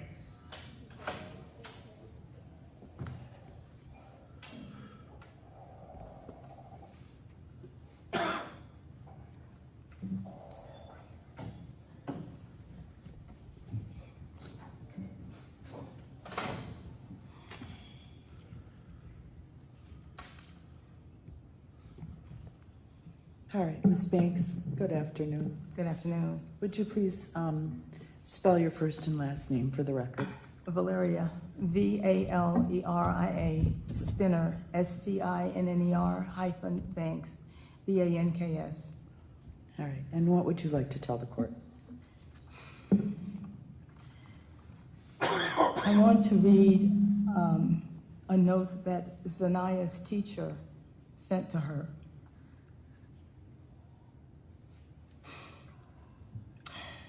My sweet, sweet Zanaya, you may be wondering why this is a thank you card. Well, I want to thank you for being you, being a light in everyone's world, being a role model in and out of the classroom. The last conversation I remember having with you was when you ran up to me in the middle of the math class to tell me your baby brother was an angel. You were so excited, seeing the good in every situation. My last memory I have of you is eating lunch in the classroom with you. Marissa and I wish I could remember what we talked about. I know I asked you what your favorite color and food were, and I'm so angry I can't remember what they were. I didn't know that this was going to be our last time together. And if I would have savored every moment. I love you, sweet girl. Rest in paradise, Miss Palmer. My wish for you is for sunny days and quiet nights, flowers that bloom in sunlight, frosted windows that glitter like diamonds, sweet songs of birds. All these things I wish for you like heaven that awaits you. My heart is empty, lost, and broken. To think I'll never see your smile, feel your warmth, hear your laughter, and catch your eyes that shift and look away like a secret that only you know. I miss you not because of you, but in spite of you. I miss you because we were just beginning to be friends that I hoped for. I miss you because I have no one to tell secrets to, and I miss you because I love you, my child.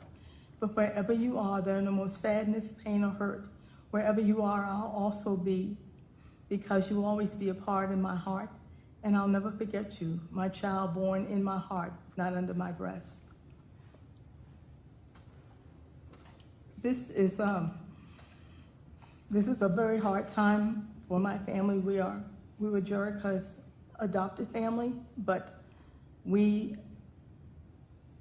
were family. Holidays have come, birthdays have come. There's a birthday coming up next month, and we'll think about it. And I think about Zanaya and doing her hula hoop, of Kamaria whistling, and her granddad would always say, I don't understand how a little girl like her could whistle. Laugh when I see Jerica driving, because she was up on the stern wheel because she was so short. All these things, and I remember the last time I saw her. And I don't remember if I told her that I loved her or if I hugged her because we said we would see each other that following Monday. Arzel, we treated you like a son. How dare you do this to us? How dare you rip out all of our hearts? Not only ours, the Banks, but the Smiths, and even your own family and the Jacksons. You just destroyed us. We're never going to get this back. I'm a good Christian woman, but I have to say, I cannot have mercy on your soul. May God have mercy on your soul.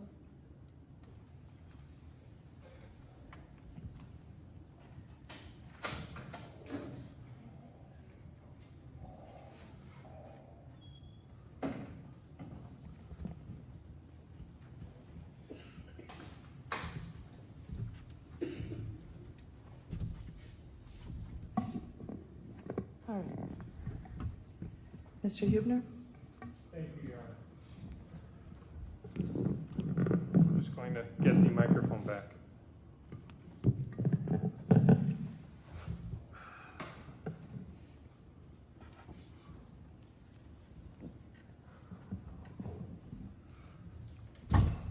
Your Honor, with your permission, I'll remove my mask at least for Yes. speaking. You may.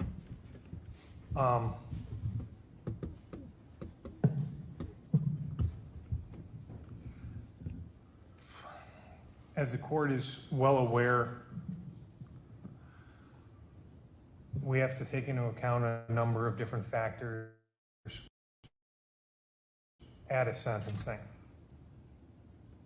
The character of the defendant, the nature of the crime, the need to protect the public, the need to send a message to the public and the defendant that this conduct will not be tolerated, the need to punish,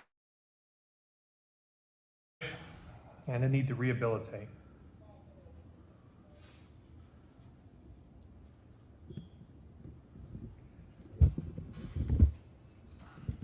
I want to begin with one portion that I think is very important, and I know the court will differentiate this, but I just want to make certain that I am very clear about this. We are here for 3 homicides. I do understand that there is the other child whose funeral began this, but there is no charge. We have nothing in this to begin to hold anything regarding the defendant as to that. I understand that the family has had their feelings, and that is understood. But this sentence needs to be based and should be based, and I know the court will base it, on what the defendant did in this case. And I will not go into excruciating detail. The court has read the criminal complaint, the court has read the PSI, and I know in preparation for at one point we had a motion, the court did have an opportunity to, defense counsel prevented transcripts and I think the actual interviews themselves, so the court is well aware of many of the factors that are in play here, but there are some that I do think we need to talk about because the record needs to be more than just things that are not readily on the record. Right. I do think that when we start off, the one thing that obviously takes us is, in all those factors, is the serious nature of the offense. I have been doing this a while.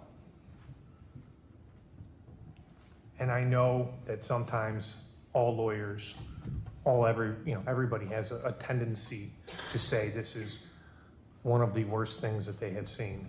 In a lot of cases, it may not be true, but in this case, it is. I've been in homicide for 10 years.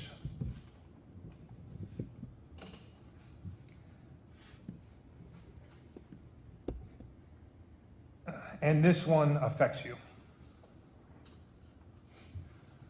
This case happens on and begins as a result of an incident that occurs on February, basically 8th, 7th, 9th, it's around there. And the reality is that we're going off of a lot of trying to piece together what happened from what the defendant told us, as well as from the police investigation.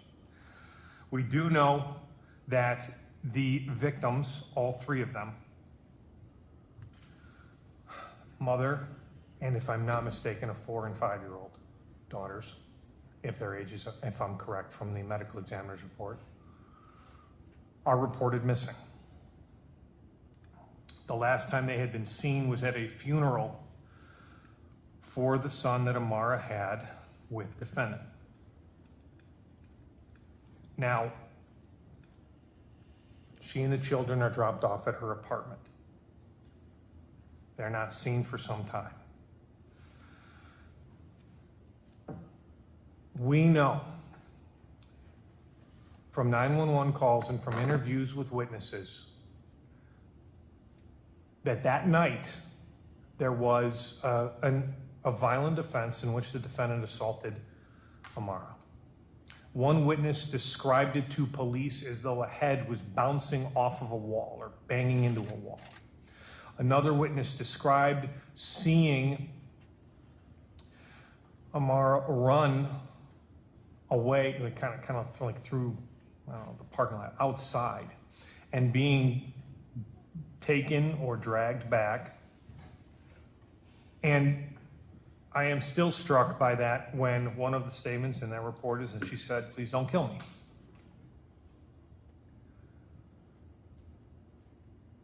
"911 was called.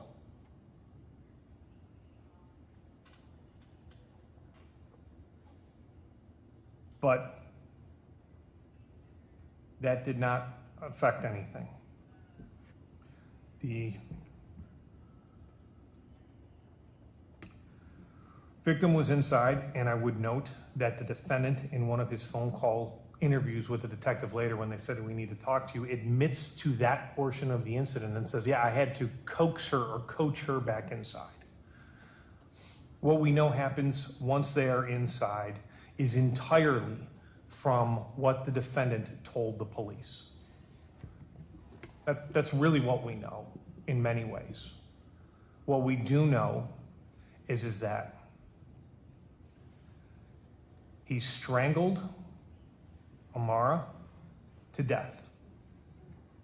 And in the PSI, as well as in certain portions of his statement, he seemed to indicate as though she wasn't fighting back, so that maybe she wanted it or wanted to die, and he was just helping her. Which is horrifying.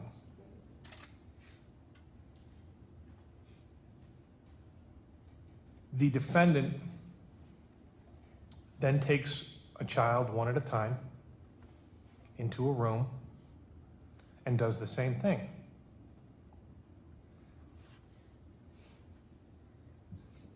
And describes, at least in one portion of his statement, as to the kicking and the fighting that the child did. Now, after that, the defendant attempted with a knife to dispose of Amara's body. That is confirmed from the medical examiner's report as to one cut on her leg. He describes that to detectives. He doesn't go any further than I think the one cut. And then, as the court is well aware, the defendant, at some point later, takes the bodies to a garage and sets them on fire. Now, there's a few things that I think we need to talk about this. Is the first thing that the defendant did is he takes the bodies, and there is, I think he takes them in bedding and things like that. He tries to set that on fire. That doesn't work, so he walks to a gas station. And this is captured on video. He walks to a gas station, he gets a container, he puts it on the ground, he fills up a certain amount of gas, and there's a point at which he's at the checkout counter. And he picks up a lighter, and he flicks it to see that it's on. And then he buys that too. And then he goes back, after what he says in his statement was in a previous attempt and it didn't work, and he uses the gasoline, and that starts a very hot fire.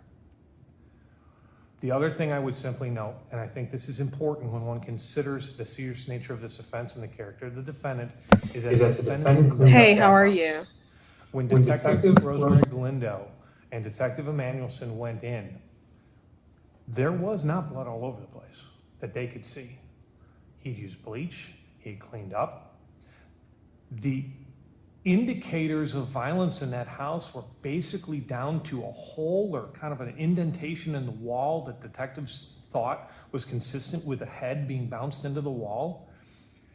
And if I'm not mistaken, a single napkin with a blood drop on it that was observed on the bed. There were no fitted sheets on the bed. They'd all been used, obviously, to transport the bodies. And in the children's room, there were no bedding, toys, but they had been used. The defendant killed 3 people and cut one. And cleaned it up so well that all the police had when they first went in was a hole and a single drop of blood on a napkin, basically. They also observed a bucket. Now, with what water. are your thoughts on that? He cleaned up.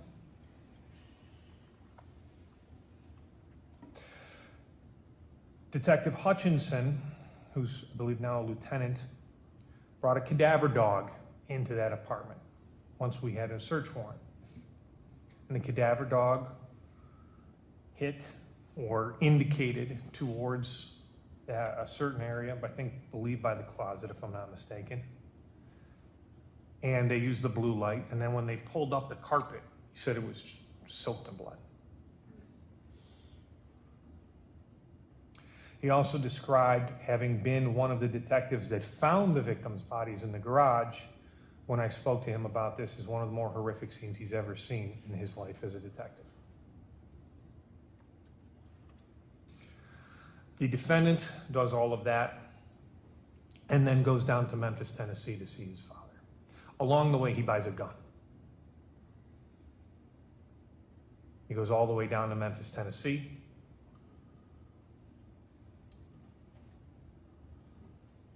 In a moment when he's been drinking, confesses a portion of it to his father, who does the right thing, quite frankly,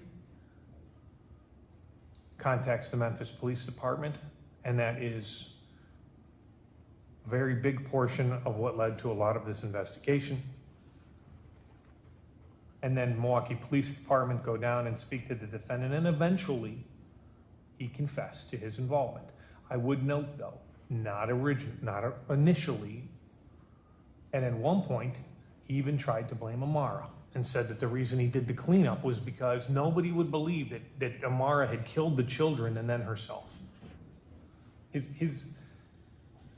Yes, he admitted to it, but one of the last things he did before admitting to killing these 3 innocent people was to suggest that the woman that he had strangled to death had strangled her own children. That's what he's doing at that moment. He's killed 3 people, and then he casts blame. When all his other plans didn't work out, he casts blame on a woman whose life he choked out of her body.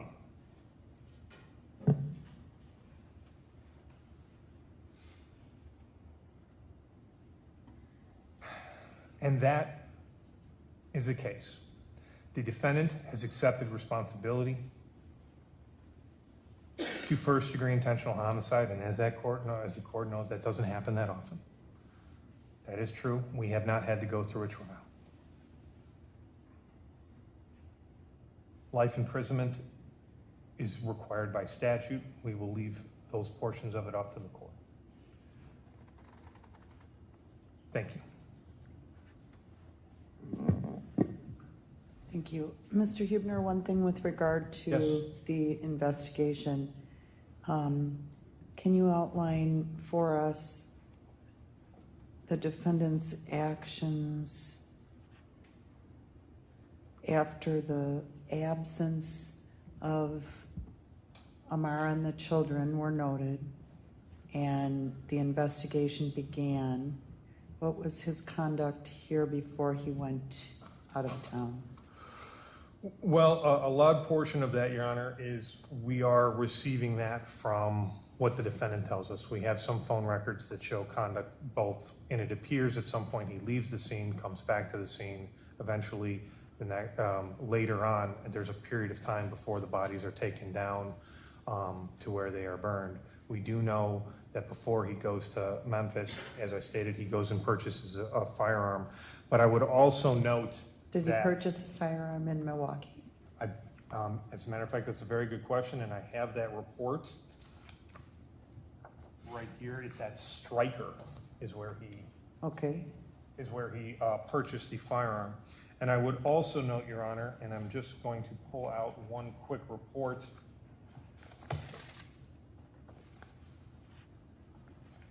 The police are attempting to speak to him.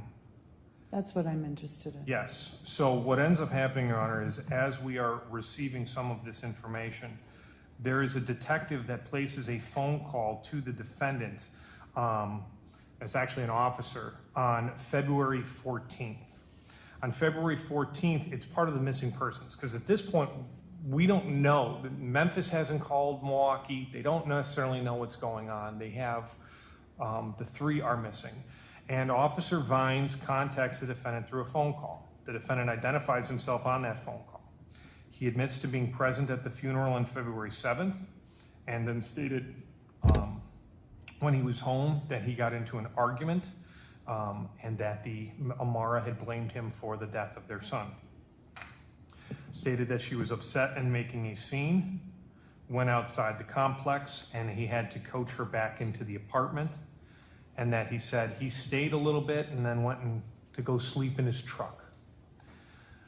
He said he didn't know where they were, and that he's out of state, but he'll be back on Friday, and that he'd be willing to talk to the police when he came back. And also importantly, he did admit that he drove a Saturn Vue, and the reason that was important was because that vehicle was part of the identification process. That was what he did. Thank you. That answers my inquiry. All right, thank you.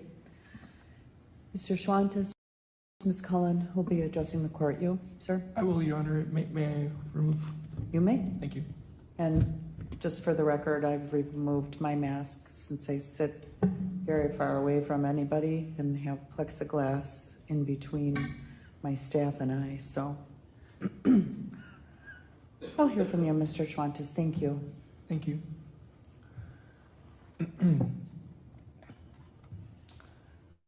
The court must impose a life sentence in this case.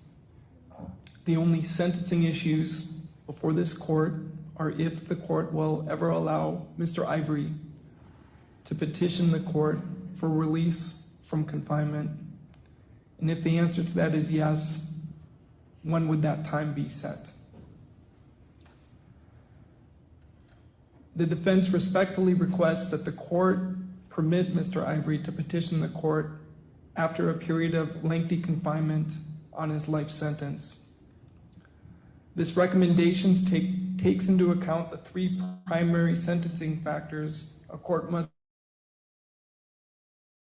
consider at the time of sentencing: the nature of the offense, protection of the public,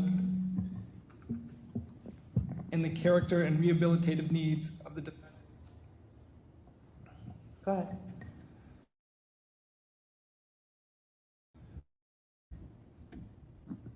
It is understood and recognized that all of those who have been affected by Mr. Ivory's actions do not want him to ever be released.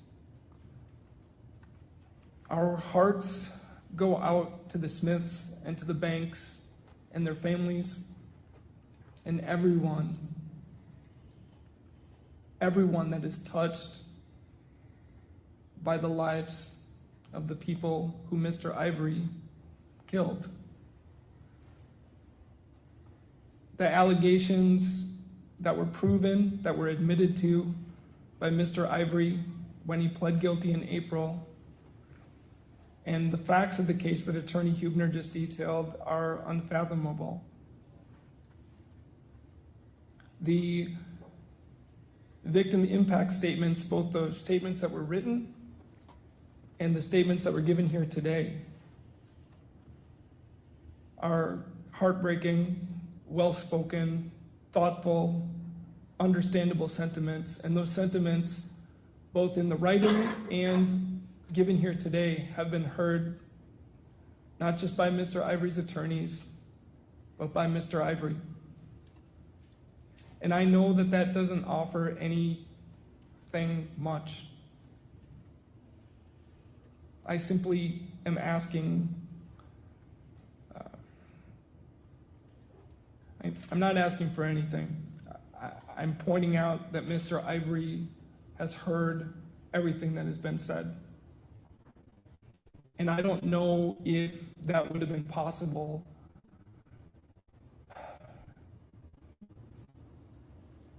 even months after he was arrested. And I'll explain why in a second.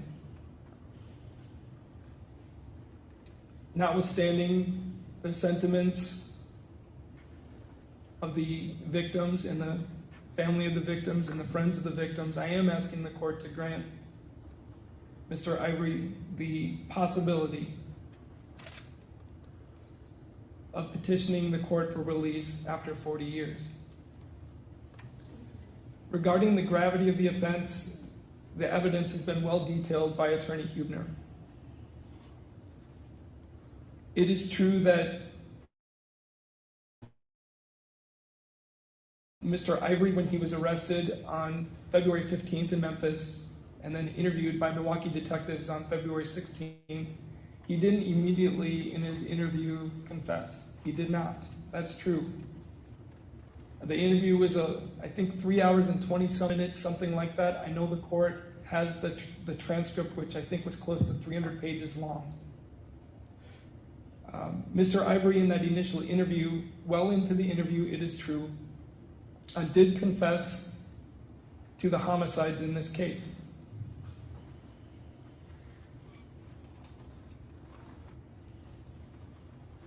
Immediately after Mr. Ivory confessed,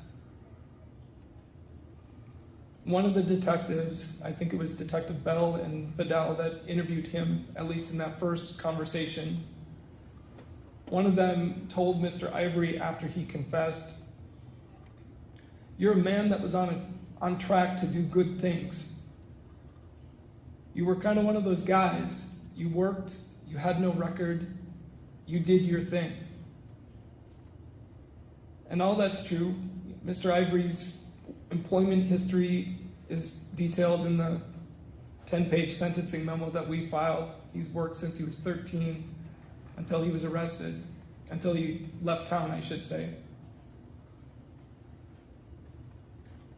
Once he did confess in that interview, he gave a detailed explanation of what happened.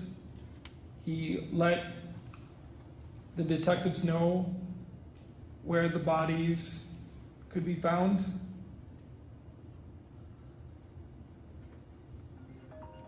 He explained after he told the detective what happened that he frankly didn't want to live anymore, and he suggested to the police that his intentions were to make the police kill him. And then after that, one of the detectives responded. Hold on a minute. I'm sorry, Mr. Schwantes. We're going to give the person in the gallery a chance to turn their phone off.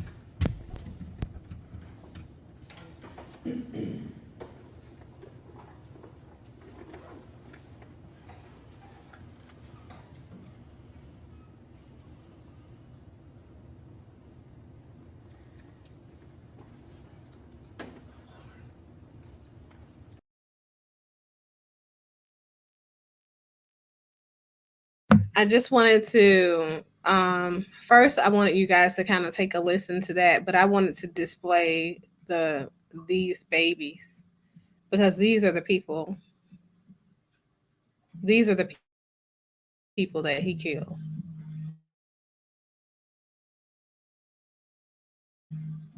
Babies. And I just want you guys to kind of look at the timeline, okay? It's so sad because, here it is, you murder her, and what really stands out for me as far as it relates to accountability for us in this particular case is that you have a neighbor who witnessed the onset of where things started to escalate And that said neighbor, if we didn't have these types of ideologies around the way that we respond and report violence in our community, I've had a couple of men to be on this channel, a couple of different men with varying views, but I've had a couple of men to be on this channel, black men, who gave us that for them, they don't feel like they have an overarching responsibility to black women in our community. They don't have a sense or of a need to protect these black women in our community when they're in violent situations and engaging in violent or hostile situations with their intimate partners, because they've told me, you guys have heard them say that these women are likely to go back to those men. You never know what's going on the inside of a woman, okay, and what her struggle looked like, okay. For this young lady, not only did she try to get away and end up losing her life, but a witness, literally word for word, verbatim, play by play, scene by scene, gave testimony of what the final moments of her life looked like. And had that witness called the police on that right then, these babies would still be alive.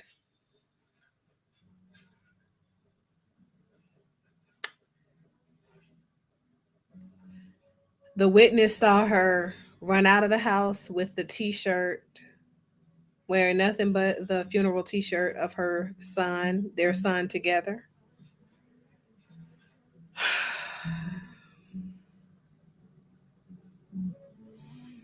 And screaming for her life, screaming for him not to kill her, bleeding from her mouth.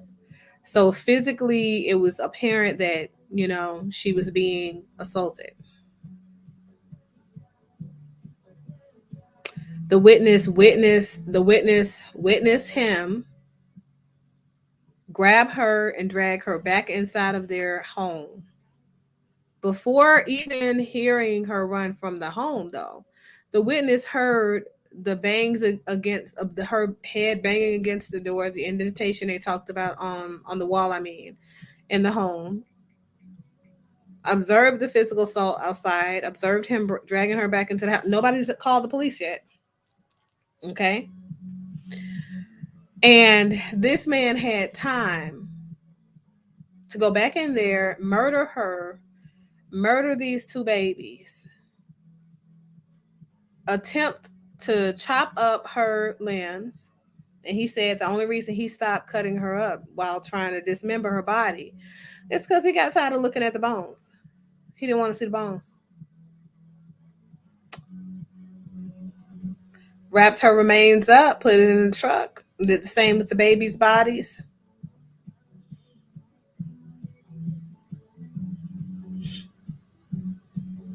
And he had time to leave. It took her brother to report her missing.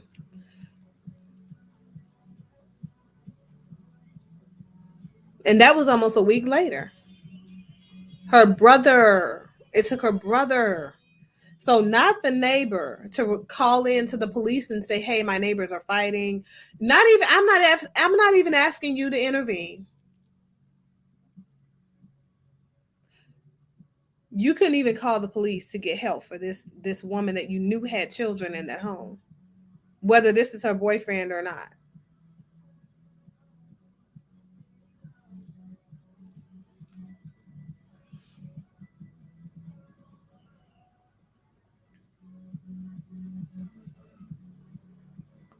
And even though he admitted to, murdering them all, please, but make no mistakes. Initially, he was pleading not guilty, and he was saying that she killed her own kids and herself. That's what he was saying. So initially, he tried to blame her for murdering them and herself, and to get off scot-free. I feel like there is no sense of responsibility. There is no sense of accountability that we have when it comes to things like this happening in and around our community.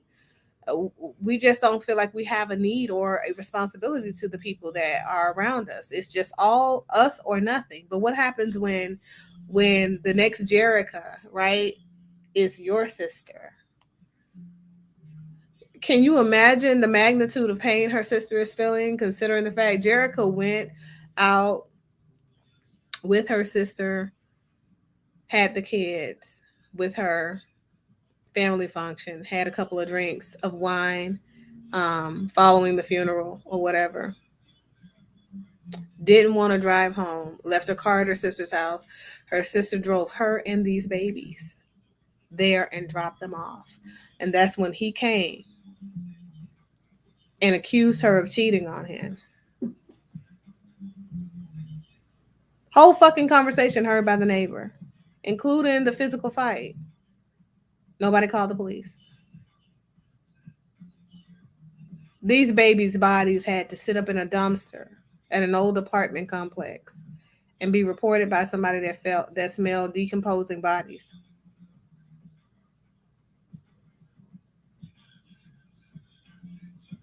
So I'm going to let you guys finish listening to that. Just wanted to share that component, that part.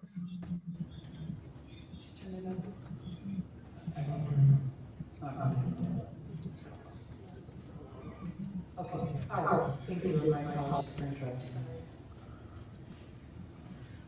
After Mr. Ivory explained to the detectives that he didn't want to live any longer, one of them said to him in that interview, "You do get credit because we can tell the judge and the district attorney that without your help, it would have been very hard to find people. Do you know what I mean? It may sound, and I'm paraphrasing here, messed up that you get credit for certain things, but honestly, it did help us. It helped the family out, and the judge sees that, and the district attorney sees that. You know what I mean? What that gets you in the long run, I'm not quite sure, but it's something." And then the other detective says shortly after, "What you did, I'm not going to, it's again paraphrasing, messed up, but you don't have a history. It's not like, there might be redemption for you for getting out in the future." And again, that's something that the detectives are saying to Mr. Ivory after he confessed, and it gives you an idea of the tenor of the conversation that they had after Mr. Ivory said what he did. I did listen to it, Mr. Schwentes. You provided the court with the flash drive, the recording. I did listen to that, and that should have been returned to you. I also do have the transcript. Okay. Thank you, Your Honor. I will move on to discussing... No, that's okay. I'm just saying that because I do understand the tone of and tenor of the conversations. That's all. Thank you, Your Honor. And I intended to move on anyway. I'm not cutting you short. I don't take it that way. I'm moving on to the rehabilitative needs of Mr. Ivory. The court knows from reviewing the PSI and the defense sentencing memorandum that Mr. Ivory is a 2012 graduate of Milwaukee Marshall High School. He attained a 3.0 GPA there. As I said earlier, since age 13, he's always worked, and he always had good jobs. He was a personal care worker, and then later found his vocation as a security guard, working with PERMAR, P-E-R, capital M-A-R, and then JVM. He was placed all over the community, including Fiserv Forum. His work history is particularly notable in that he's 27 years old right now, but especially in his early 20s, he began developing signs of mental illness, specifically suicidal ideations and symptoms characterized by auditory hallucinations, which led Dr. Mosnick, M-O-S-N-I-K, to diagnose Mr. Ivory with schizophrenia. And I want to be clear that this diagnosis was of schizophrenia, which is obviously a mental illness, but the doctor did not conclude that it was a mental illness that led to Mr. Ivory not being able to understand right from wrong. In other words, there was not a viable not guilty by reason of mental disease or defect defense in this case. But Dr. Mosnick does describe it as providing perhaps mitigating information that may be relevant to the court's decision in this case. The history is that Mr. Ivory's first attempt at suicide was age 16. Then in September of 2015, at age 21, he tried to end his life by shooting himself with a loaded shotgun. Since his arrest in this case, early on, both in February and then shortly after, I think late February of 2020 into early March, he tried to end his life 2 separate times, first by drowning and second by starving himself to death. The jail staff had him moved to a hospital to get him back to health, and then in March 2020, he was prescribed an antidepressant. It was a few months after that frankly, we as his defense team were able to have conversations that lasted more than a few sentences with Mr. Ivory. He wasn't doing well. It was a hard time to be able to communicate with him. And I say that not for sympathy. I say that because a lot of times people want to know why a case took so long to get through the system. And it simply took a long time for a lot of the issues to get hashed out regarding Mr. Ivory's mental illness. When we learned that the only possible defense, not guilty by reason of mental disease or defect, was not viable, very quickly after that, Mr. Ivory started talking about wanting to not have a trial and plead guilty and put this matter to rest, certainly not just for him, but for the whole world and anybody that was affected by his actions.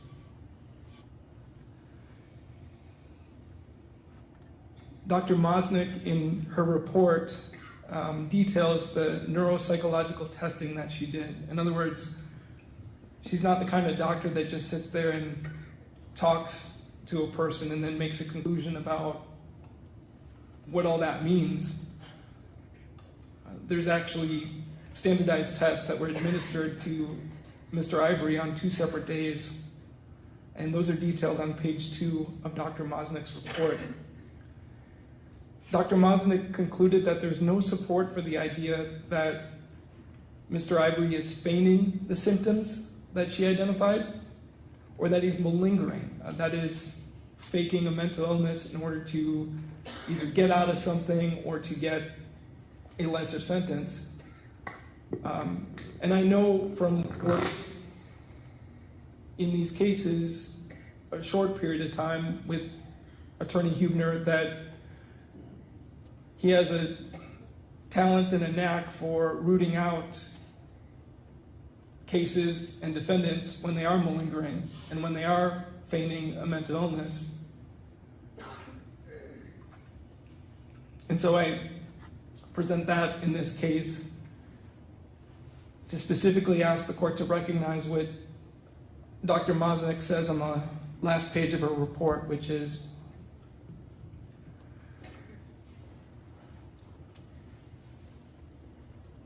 that she believes that Mr.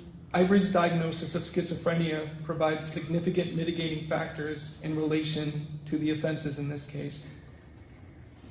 And then in her last paragraph, pretty much the last thing she writes, is that Mr. Ivory engaged in certain behaviors because of his delusional belief systems and experience of hallucinations, despite that information being inconsistent with other information from his environment and from his family members.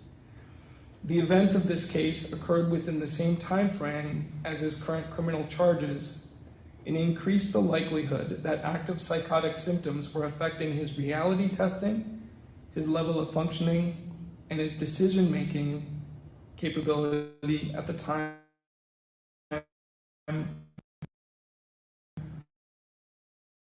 of his actions, or at the time she wrote alleged offenses, which of course he's since taken responsibility for. I don't present this information to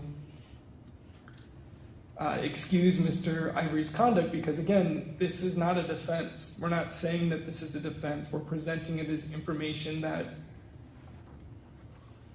we're asking the court to consider in the calculus of its decision today. That a man that is now 27 years old, who by all appearances lived a pro-social life from childhood till now, till February of 2020, I should say. There was no juvenile court, I think even referrals, no juvenile record. There was no adult record. And it really seems like what the detective said is true. You know, you were on the track to do good things. You were kind of one of those guys that worked. You had no record. You just did your thing. That is what his record, that is what his reputation, that is what he looked like before February of 2020. Regarding protection of the public, I suppose it goes without saying that the public must be protected from those who commit homicides. The issue specifically before this court is whether or not Mr. Ivory's danger to the public may be considered by a future court at a time long in the future.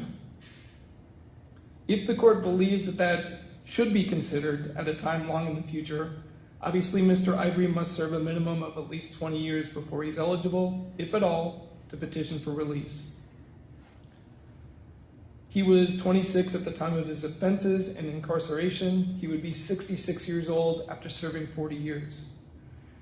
And I know the court has been a judge, I think, for longer than I've probably been a lawyer, or at least a very significant period of time, so I don't present this next section to do anything other than advocate for the position that I'm advocating for Mr. Ivory. It's simply to point out that the current penalty structure that exists, the current law that exists for first-degree intentional homicide was set during the Truth in Sentencing era in 2000. And this was a follow-up to 1990s legislation which permitted trial courts to sentence defendants to life without parole or set a date for parole eligibility. Before this legislation, lifers were parole eligible after serving 13.9 years in prison. And during that era, the average served sentence was in the range of 18 to 21 years. Since the Truth in Sentencing legislation, there have been some scholars that have questioned the wisdom of extremely lengthy incarceration, even for violent offenses. For example, in a non-homicide case in the Seventh Circuit in 2015, United States versus Presley, Presley, found at 790 Federal 3rd, 699, page 702, Judge Posner, Posner, wrote as follows: sentencing judges need to consider the phenomenon of aging out of risky occupations. Violent crime, which certainly includes this offense, is generally a young man's game. Elderly people tend to be cautious, often indeed timid, and averse to physical danger. Violent crime is far less common among persons over 40, let alone over 60, than among younger persons.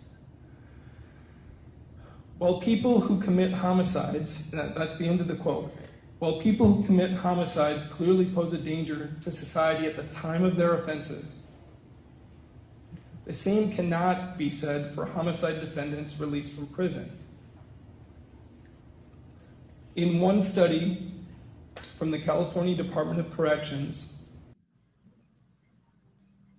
All right, so I really wish I had the patience to let him continue, but I want to go ahead and get into this discussion.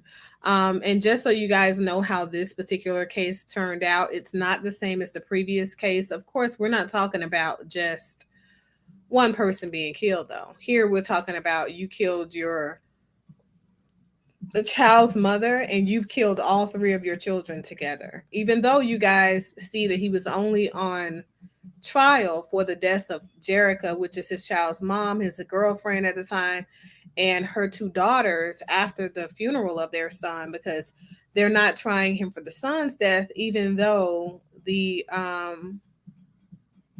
severe bronchitis is in alignment with what Jerica was blaming him for the death of the children for, because he was smoking weed around the baby and stuff like that.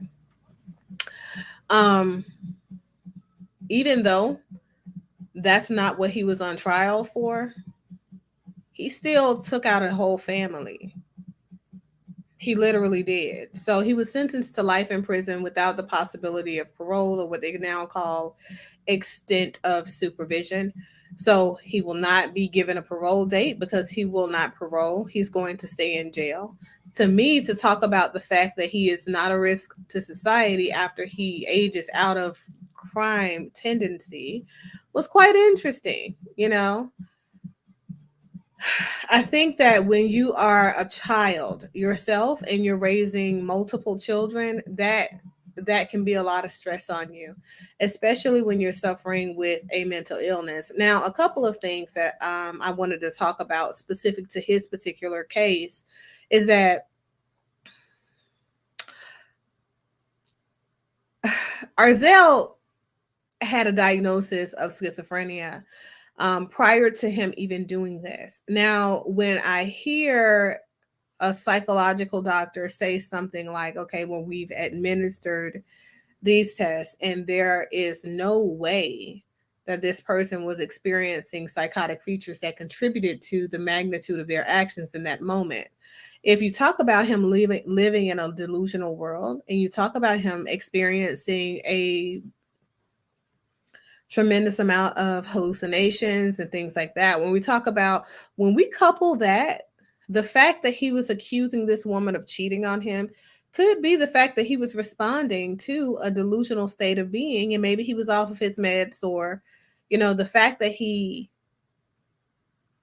was combating the psychotic features of this disorder. They tell me the fact that he had a history of not only suicidal ideation, but also attempting to take his own life, right? They tell me that this man had a struggle, right, his entirety of his being with just living. And that's a lot. It's a lot.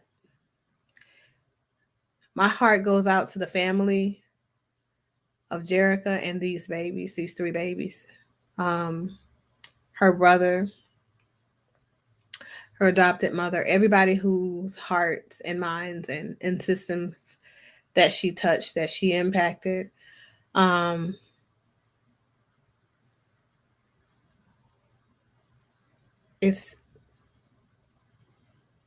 There are no words. There are no words. To wake babies up, to murder them in the way that he did.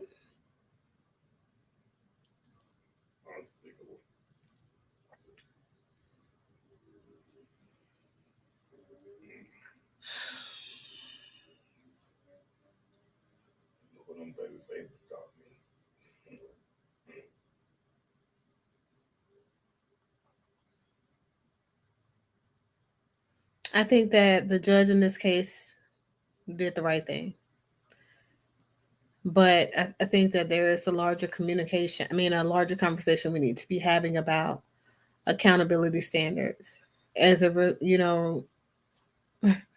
as it relates to how we respond to these acts of violence that are happening around us when we're noticing that this stuff is happening.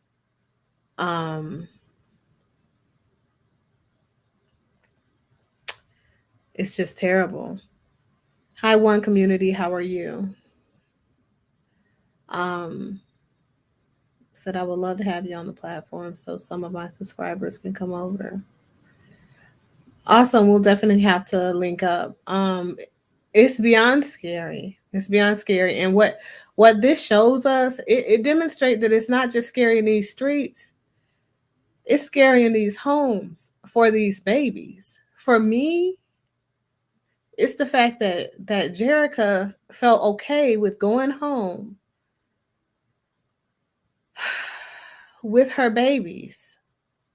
And although that in her heart of hearts, the fact that she accused him blatantly outright of murdering their baby, their son, because that's what I want you guys to understand. He murdered the baby first. The baby was a couple of months old. The baby went first, his son. This man murdered his son and 2 daughters and their mother.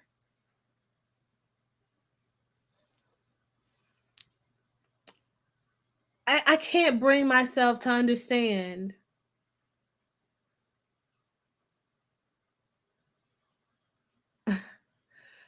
how, right, as he's coming in and out of his state of psychosis even, right, you've cleaned up. He cleaned up the crime scene. He wrapped them in sheets. He went to dump the bodies, went to dismember the bodies, went to burn the bodies. These are all things that he did.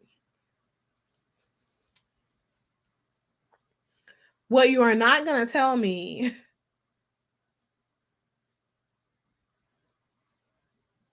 is there were no red flags. We've got to start recognizing when people are toxic for us. We've got to start recognizing when people are a threat to our children, even if they are the other parent to those children. Mothers and fathers alike can be a threat to children. We aired a story on this platform around accountability when the young lady was responsible for murdering her the daughter was 6 years old and 1 or 2 kids, and the father couldn't get access to them. We talked about that too. Listen, nobody is outside of accountability on this channel. When I talk about the threat to our young Black children, our society, the future of our Black America lies within us getting the courage to speak up and say something when we see something, regardless of whether or not we think that the police are going to respond with aggression or not. Because let me tell you something.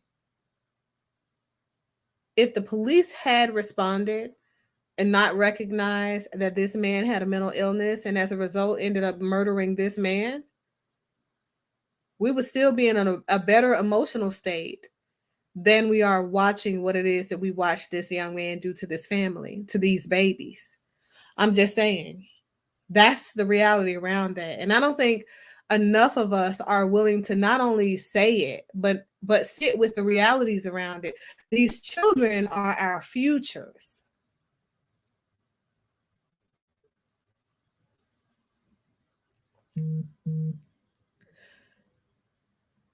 I played these 2 videos on sentencing because what I want to talk to you guys about is the fact that there are accountability standards that we have as a culture of Black people.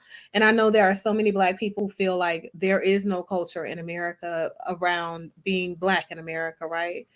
You say, I think about the young guys and girls exist from jail without genuine rehabilitation exits. And that's the thing that I thought I listened to and I was thinking about as he was navigating these different components.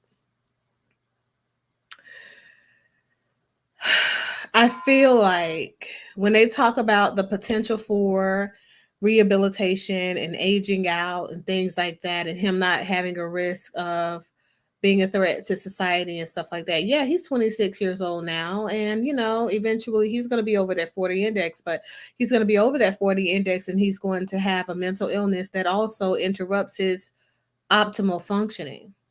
And if this man did this to his own children, to his own intimate partner, to this magnitude, what do you think he's going to do to a stranger? He does deserve to be locked away forever. I feel like while he is incarcerated, I feel like we do need to advocate for better resources inside of our prisons, because I do feel like we have a responsibility to rehabilitate him, because he didn't just become this way. You understand? He has parents. The fact that he had no parents there to speak on his behalf, no family members to speak on his behalf, tells me that somebody is trying to not take accountability for what it is that their family member did to this other family. Took away babies, the potential for their legacy, stripped it away from them, right from underneath them.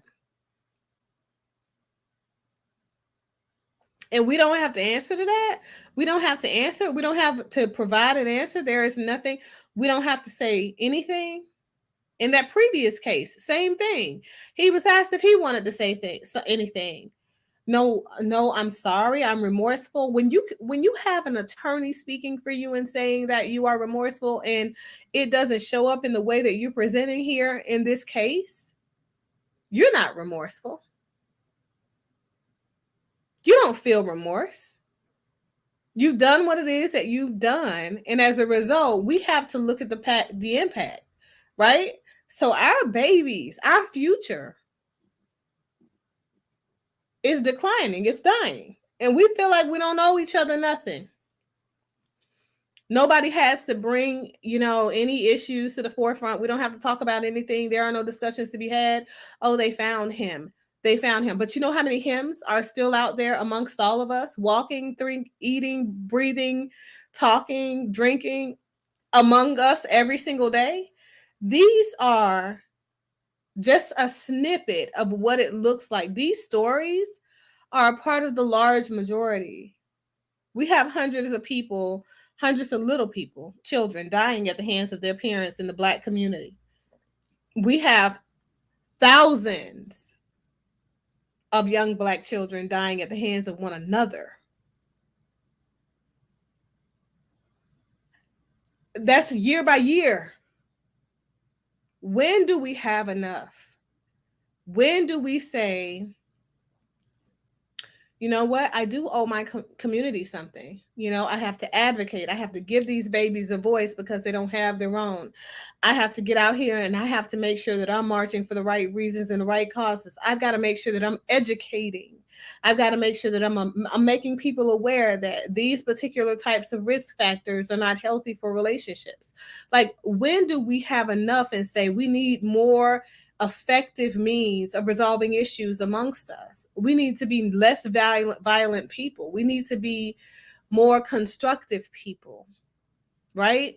Like, when do we say enough is enough and step in and do the work that we have to do on ourselves so that we can be the best version of ourselves and show up and show out for our babies? Because at the end of the day, we will have no future if we do nothing.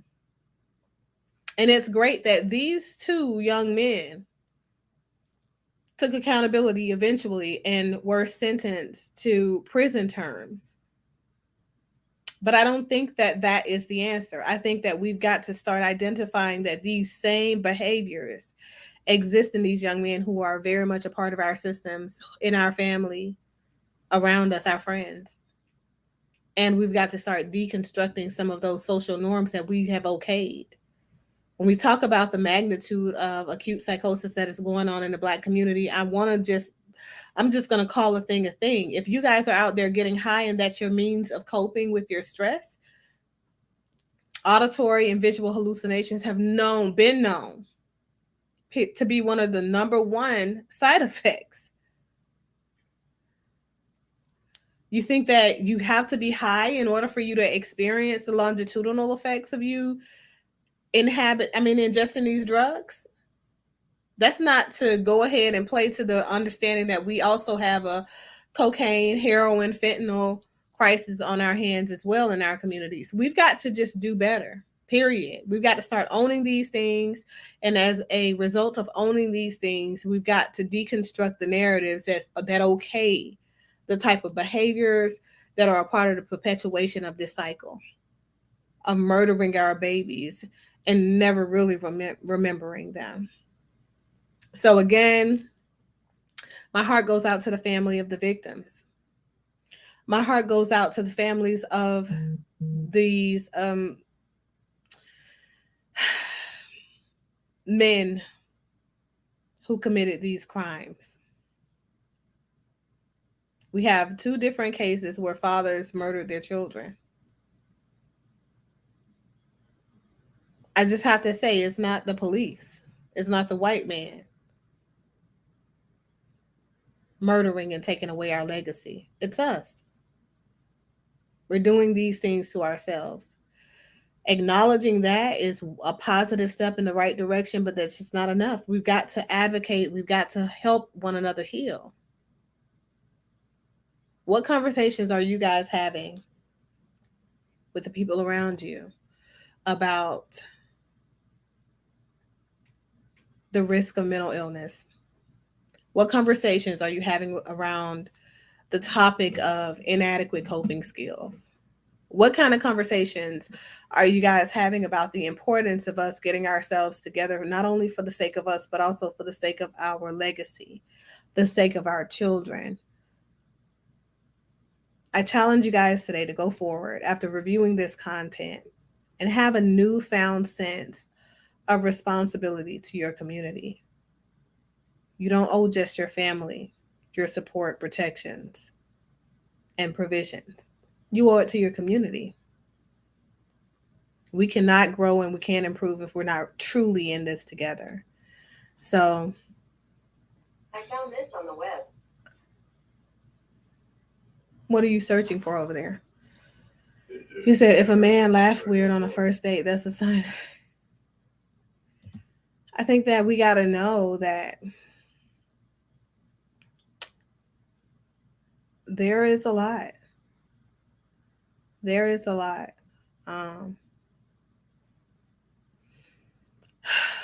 Unfortunately, it does appear that these young men were struggling, struggling with their mental health, struggling with their reality, struggling with personal congruence, if you will. And they just didn't get the help that they needed, and it pains me, to sit with the reality of that, but to know that there are babies that were murdered and in this way, they didn't deserve that. Nobody deserves that, So that is all that I have, you guys. Go out there, be great. Right. Please, please, please put positive energy into the atmosphere. I challenge you guys to have a conversation about the impact of mental illness on our community today. Don't wait. Do it now.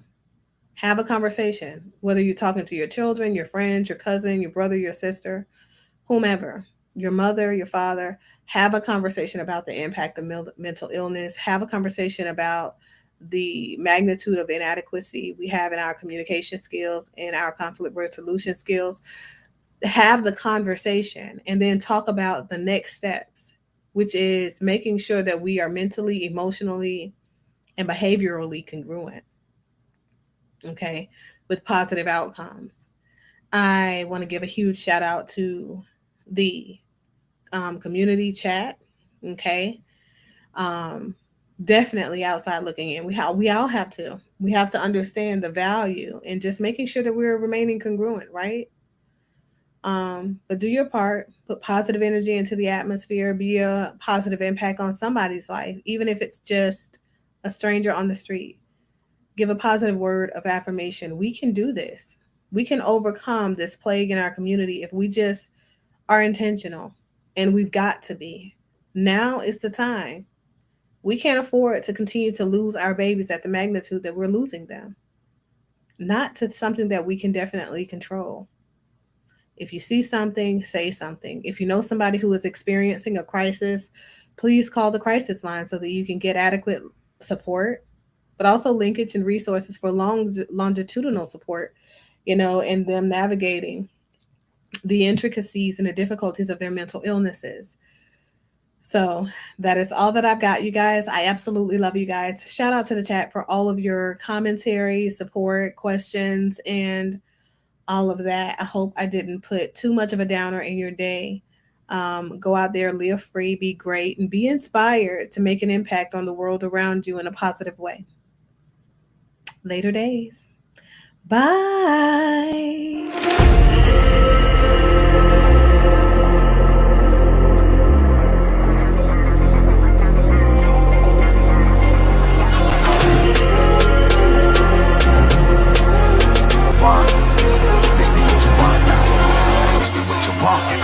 Who alive can't put me in a box. I redefine any definition you got.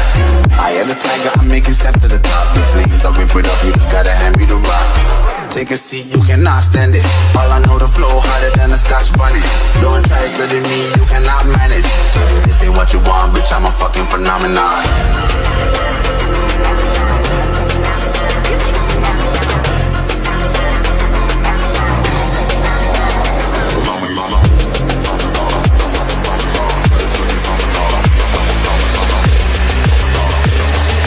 This ain't what you want, bitch, I'm a fucking phenomenon.